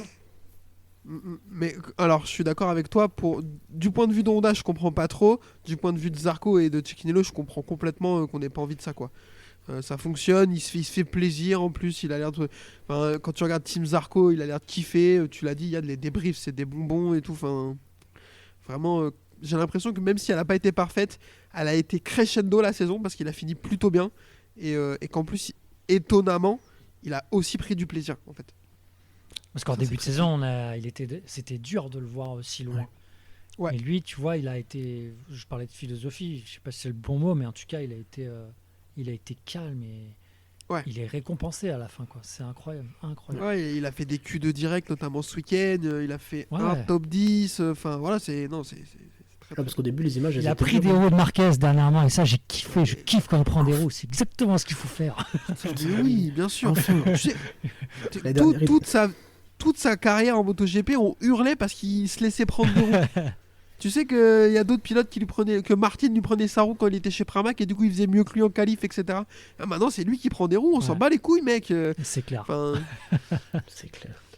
un mot sur Fabio, Yann, un petit point sur sa saison qui est numériquement meilleure que celle de Zarco, mais on en attend un peu plus. Donc comment on peut la juger? Non, c'est quand même beaucoup moins évident pour moi. C'est pareil, j'ai toujours un peu ce syndrome parce qu'il s'est fait pas mal un peu démonter sur ses sorties de piste. Je parle plutôt verbal. À un moment, c'était quand même un peu plus justifié pour moi quand il y a eu les pannes d'essence. À un moment, quand ça arrive une fois, ok, 2 fois, bon bah, il y a moyen. Ça de arrivait péter 10 un fois petit cette peu. saison, je pense. Ouais, enfin, 10 fois après, je parlais plus des courses, mais ouais, sur pas mal de Ouais, situations. donc à plusieurs FP et fois en tout. course. Donc là-dessus, oui, je l'ai quand même assez défendu là-dessus. Bah écoute, au final, je pense qu'il a quand même changé dans sa tête la manière d'aborder les choses. Déjà quand il a vu que ça travaillait dans le bon sens, que Yamaha avait changé l'organisation, avait un peu plus centralisé sur l'Europe aussi, tout ça. Je pense quand même il a suivi le mouvement, il a fait des belles choses, voilà, en course. Il s'est un peu calmé, il s'est moins énervé. C'est ça pour moi le point positif. Maintenant, je pense quand même qu'il y avait moyen de faire encore un peu mieux. Même si la M1, t'as beau me dire que, alors je vais exagérer, je vais pas dire que c'est un tréteau, mais que c'est compliqué. Je pense qu'il y avait encore moyen de faire mieux. Je te dis, je sais pas, vraiment du top 5, il y a moyen de faire des choses là-dessus. Pour le reste, je vais plus taper sur Yamaha. Ça va pas assez vite pour moi, parce que Courtin n'est pas à sa place. Ça va pas assez vite pour moi. Et surtout, Max Bartolini, là, le directeur technique, m'a fait flipper en disant les gars, c'est pas vraiment la fin 2025. Ouais. Et bizarrement, dès qu'il a dit ça, ça allait un peu Ça allait mieux. mieux. Donc je sais pas, est-ce que dans la tête, c'est un peu dans la tête de tout le monde, on avait moins la pression, on a peut-être travaillé un peu plus calmement, je sais pas. On n'est pas dans l'équipe, mais j'ai trouvé que c'était un peu différent derrière. Maxime, qu'est-ce que tu as un petit bilan sur la saison de Quartararo? Moi, étonnamment, je suis un peu moins déçu que Zarco. Parce que Zarco, il y a eu pas mal d'occasions gâchées, j'ai l'impression. Où souvent, il a été bien placé en qualif et il y a eu beaucoup de balles à convertir en points en course. Comme ce week-end. Il y a eu beaucoup de départs ratés, etc. Alors que Quartararo, au contraire, s'est beaucoup amélioré sur ce point-là. En fin d'année, il fait des départs canons, il se retrouve toujours bien placé. J'ai l'impression qu'il prend ce qu'il y a à apprendre avec ce qu'il a. Il faut pas oublier que ce mec-là, quand même, il se bataille depuis 3 ans tout seul. Il a fait 2 ans à Morbidelli et une année avec un demi-Rins. C'est pas simple. C'est pas simple. Et il est jeune. Il est jeune surtout. Donc moi je suis plutôt content de sa saison. Il a pris ce qu'il y avait à prendre. Ils vont dans le bon sens. Ça progresse. Autant chez les uns que chez les autres. On l'a vu aujourd'hui aller parler avec Miller. Alors après c'est peut-être que de la com, ça se trouve il comprend rien à ce qu'il lui dit, mais il y a ce démarche là de vouloir mener l'équipe, de putain enfin il y a du renfort, on va essayer d'aller parler peut-être avec les autres. Enfin, je trouve ça vachement positif, mieux dans la com aussi en fin de saison. Je comprends qu'il ait les boules avec l'essence en vrai, ça lui ruine sa course. Donc moi je trouve que c'est une saison plutôt positive. Il y a eu beaucoup de progression, autant sur la moto, même si c'est pas un grand pas, que dans sa conduite en dehors et dans ce qu'il avait que dans ce qu'il avait à faire sur la piste. Yes. Moi, Quartararo, donc je suis un peu le conducteur de la locomotive du train de la hate, d'après pas mal de gens. Je suis pas le dernier à lui attraper la veste quand je trouve que ses déclarations sont vont un peu au-dessus vont un peu loin, notamment contre Yamaha. J'ai pas de mal à le dire. Et surtout, j'avais dit quelque chose au début de la saison et je vais revenir dessus en disant que potentiellement maintenant il avait un vrai coéquipier et que c'était un mec qui était capable d'emmener des tréteaux et de les faire gagner. On l'a vu faire ça avec la Honda à Austin en 2022. Donc ça pouvait aussi mettre en perspective le vrai niveau de la Yamaha et celui de Quartararo. Finalement, il a complètement oblitéré Alex Rins, un demi Alex Rins. Donc ça, pour le coup, pas grand-chose à dire. Effectivement, ce que j'avais pas annoncé, mais ce que j'avais évoqué n'est pas arrivé. Et surtout, moi, dans ces déclarations, je trouve qu'il y a énormément de mieux, même si c'est pas parfait. Dans sa com en général, je la trouve complexe. Mais ses déclarations, je trouve que ça va. Et surtout, en point d'orgue, sa déclaration en sortie de course après la Thaïlande, où il est très très bien. Il se fait éclater par Morbidelli qui fait n'importe quoi. Et il arrive à la fin de la course, il est en mode moi, c'était une bonne course, on avait du rythme, même après la chute, j'ai voulu continuer à rouler pour prendre de l'expérience sous la pluie et que la moto puisse emmagasiner des datas et tout. J'étais là, mais mec, en fait, c'est trop bien. Enfin, tu vois, rien à dire. Donc, ouais, moi, je trouve que la saison de Quartararo, elle est bien. Elle est intéressante. Et surtout, d'après ce qu'il dit, il y a eu aujourd'hui les tests à Barcelone. Il est positif. Il dit qu'il y a des bonnes évolutions qui vont arriver à Sepang. Vous avez regardé l'interview de Canal ou pas? Elle m'a gêné un peu. Bah, mais en fait, il répète 15 fois. Il dit rien. J'apprends rien, moi. Non, il dit que les grosses évolutions vont arriver à Sepang, mais que la journée est plutôt positive. Ouais, mais après, le problème, c'est que, excusez-moi, la référence que j'ai, c'est Zarco. Et à un moment, là, tu passes. Ah non, mais là, par contre, et c'est pas être désagréable avec Quartararo que dire que ses débriefs sont à des années-lumière de ceux de Johan Zarco. Non, par contre, je suis allé voir d'autres interviews sur CrashNet où là, c'est un peu plus détaillé. Ouais, clairement, tu sens quelque chose de positif. Voilà. C'était juste parce que ça m'a. Sur le moment, j'ai pas compris pourquoi sur Canal c'était un peu comme ça et qu'après, sur d'autres déclarations, c'était un peu plus étoffé. C'est tout. Malheureusement, j'ai parlé en bien de Canal cette saison plusieurs fois et je maintiens, la couverture est très très bonne et les gens sont cool. Malheureusement, à part Zarco qui va lui-même dans les débriefs. Ouais. Mec, avant la course de Barcelone, mais avant ce week-end, avant de partir le dimanche, je crois, c'est lui qui va vers la journaliste, vers Pauline Sanzé, et qui lui dit comment ça va. Moi ça va. Ouf, hein. Ah non mais c'est un génie, je l'aime trop. Je l'aime trop. Et il y a Randy qui va des fois qui va poser, je trouve, des questions qui sont vraiment pertinentes. C'est vraiment trop le boss, en plus d'être incroyablement beau gosse. Mais on le déteste. Mais non, je trouve que ouais, des fois ils vont chercher des trucs, mais malheureusement des fois notamment sur Quartararo. Après, ils ont l'habitude, ils savent quel type de client ils ont en face. Des fois, ils savent, ça sert à rien d'aller chercher de. Après, ça se voit qu'il est pas à l'aise là-dedans. C'est pas son exercice favori, la conférence de presse, et de discuter comme ça. Non. Donc potentiellement, ils savent que ça sert à rien d'aller le chercher et du coup, ils insistent pas. Quoi. Par contre, il y a un point où moi j'en veux un peu à Yam. C'est que j'ai l'impression qu'il y a beaucoup de moyens mis en œuvre, mais ils sont pas mis au bon endroit. Enfin, ils pataugent beaucoup sur plein de choses, que ce soit le moteur, etc. Ils s'entêtent avec leur histoire, ils pataugent avec l'électronique depuis des années. Ils reviennent en arrière, ils remettent des vieilles pièces, des nouvelles pièces et des moteurs de l'année d'avant. Et puis merde, quoi, tu viens de sortir de 2 ans avec Morbidelli, tu vas prendre Rins. Le mec, il monte sur la moto en béquille. Enfin, je sais pas. Déjà, t'as 2 pilotes, t'as 2 motos, ça fait 2 ans que vous êtes déjà que 1. Et tu vas chercher Rins. Alors il n'y avait pas beaucoup d'opportunités, mais cette année ils sont plus la prolongation qui questionne, et je pense qu'il y a un problème de budget là-dedans. C'est qu'à un moment, tu as prolongé Quarta, qui est quand même qui vaut son prix. Enfin après, c'est pas un nouveau débat que je vais lancer, mais après tu prends qui d'autre, quoi. Comment ça? Il a signé pour 50 millions par mois. Bon, bref, tu vois. Mais pour revenir sur ce que tu dis, c'est quand même l'avantage d'avoir 2 motos en plus. Ça va peut-être un peu plus aider. Autant je pète pas un plomb sur les 2 pilotes qu'ils ont récupérés, on va pas se mentir, mais le fait d'avoir 2 motos en plus, peut-être ça va un peu mieux les diriger. J'espère. Pour le coup, en tout cas, ça aussi, ça va dans le bon sens. On peut, comme tu l'as dit, discuter du choix des pilotes, mais en tout cas, mettre 4 motos au lieu de 2, ça va clairement dans le bon sens du développement de la moto et du gain de perfo. Ça là-dessus. Et tu as on peut aussi pas- un problème pour moi, c'est le nouveau team manager. Il vient pas c'est pas un technicien, c'est quelqu'un qui vient Du du marketing. marketing. Alors du Racing aussi, hein, parce qu'on bloque sur marketing, mais je me pose beaucoup de questions et j'espère que j'aurai tort. J'espère que ça va bien se passer. Messieurs, je pense qu'on a fait le tour et on a été assez complet, que ce soit sur le week-end de Barcelone ou sur les petites conclusions de l'année, notamment sur nos pilotes français et sur Francisco Bagnaia et Jorge Martin. Mais on reviendra plus en longueur dans un épisode spécial dédié à cette saison. Yann, je te remercie infiniment d'avoir accepté l'invitation.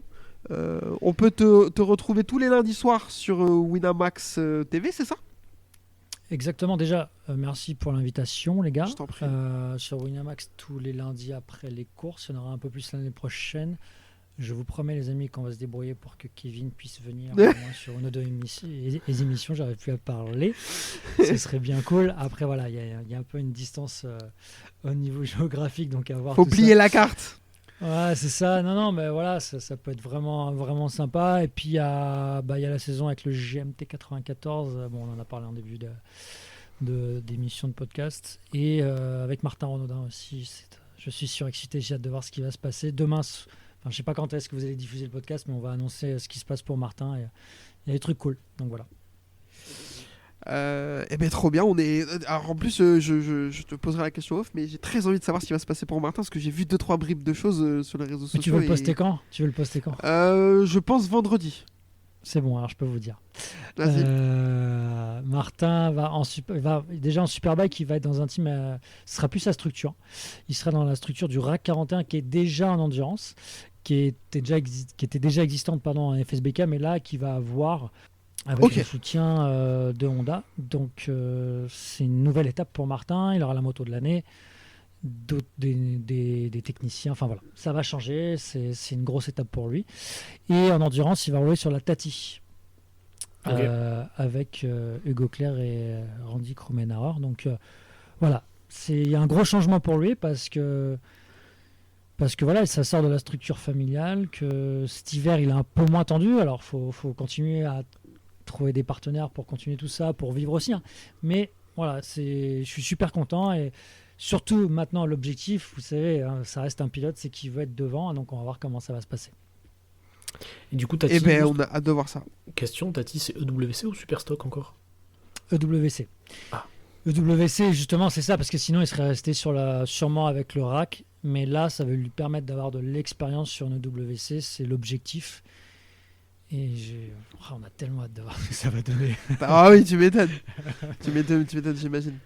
Eh ben, n'hésitez pas à les suivre. Alors, si vous êtes là, vous connaissez Yann et vous le suivez, mais au cas où, je vous le dis, n'hésitez pas à aller suivre tout ce que fait Yann, que ce soit sur YouTube, Twitter ou Facebook. C'est trop intéressant. Notamment, voilà, je l'ai déjà dit l'année dernière et je leur dis, ce que vous faites avec Martin, les épisodes de La course dans la peau, c'est vraiment trop bien. C'est hyper immersif. Et quand on connaît que de loin ce monde, c'est vraiment des vidéos qui sont trop cool. Toute l'équipe a l'air super et Martin a écouté sur ses... Je l'ai déjà dit, je le redis. Martin a écouté sur ses débriefs de sortie de séance de FP et tout. Franchement, comme Zarco en fait. Vraiment, je dis pas ça genre à l'écouter, je trouve ça trop intéressant. Donc allez checker ça si vous avez jamais vu. Je me permets de rebondir parce que là, on se jette des fleurs en plastique. Je t'en prie, à distance, voilà. Mais non, mais voilà, c'est que par rapport à quand je dis vous, ce que tu fais, enfin voilà, avec la boîte à clapet, que ce soit donc sur les débriefs et aussi sur principalement Twitter, je suis heureux de voir ça, c'est parfait parce qu'il faut qu'on mette en avant ce sport et vous y contribuez. Merci, les gars. Voilà, j'ai l'impression d'être un homme politique qui parle, mais c'est sincère. Mes chers compatriotes. Donc, non, mais voilà, c'est ce qu'il faut parce que il faut. Voilà, c'est cool. J'espère que cet hiver ça va continuer. On va continuer l'année prochaine. On va se marrer. On va être un peu plus sérieux. On va débattre et voilà, il faut que ça continue comme ça. Yes, carrément. Merci beaucoup pour ces jolis mots. Maxime, merci d'avoir une nouvelle fois répondu présent à l'appel. Mec, c'est un plaisir. Merci à toi de m'inviter toujours. Normal. Puis je vous rappelle, pour nous écouter, Spotify, Deezer, Apple Podcast, YouTube, et pour nous suivre, Twitter et le Norchi du MotoGP, même si je poste plus beaucoup et qu'il est plus très actif, il va falloir essayer de changer ça. Mais en tout cas, vous pouvez nous suivre là. Et comme le dit Yann, c'est toujours un plaisir d'échanger. Des fois, alors Surtout moi, je suis pas très gentil des fois. Dans les échanges, des fois j'abuse un peu. Des fois, Je c'est suis un mérité peu, aussi. Hein. Donc voilà, mais en tout cas c'est toujours un kiff d'échanger, ça c'est sûr, même si j'ai pas l'air des fois. Mille merci de nous avoir écouté cette saison. Il y a un autre épisode qui va sortir normalement pour vous débriefer, revenir en large. On va revenir vraiment en long, en large sur toute la saison, prendre pilote par pilote et on va essayer de faire ça très très bien. Et puis voilà, Yann, Maxime, merci encore, je vous fais la bise et Merci. je vous dis à la prochaine. Congratulations. Ah, incroyable.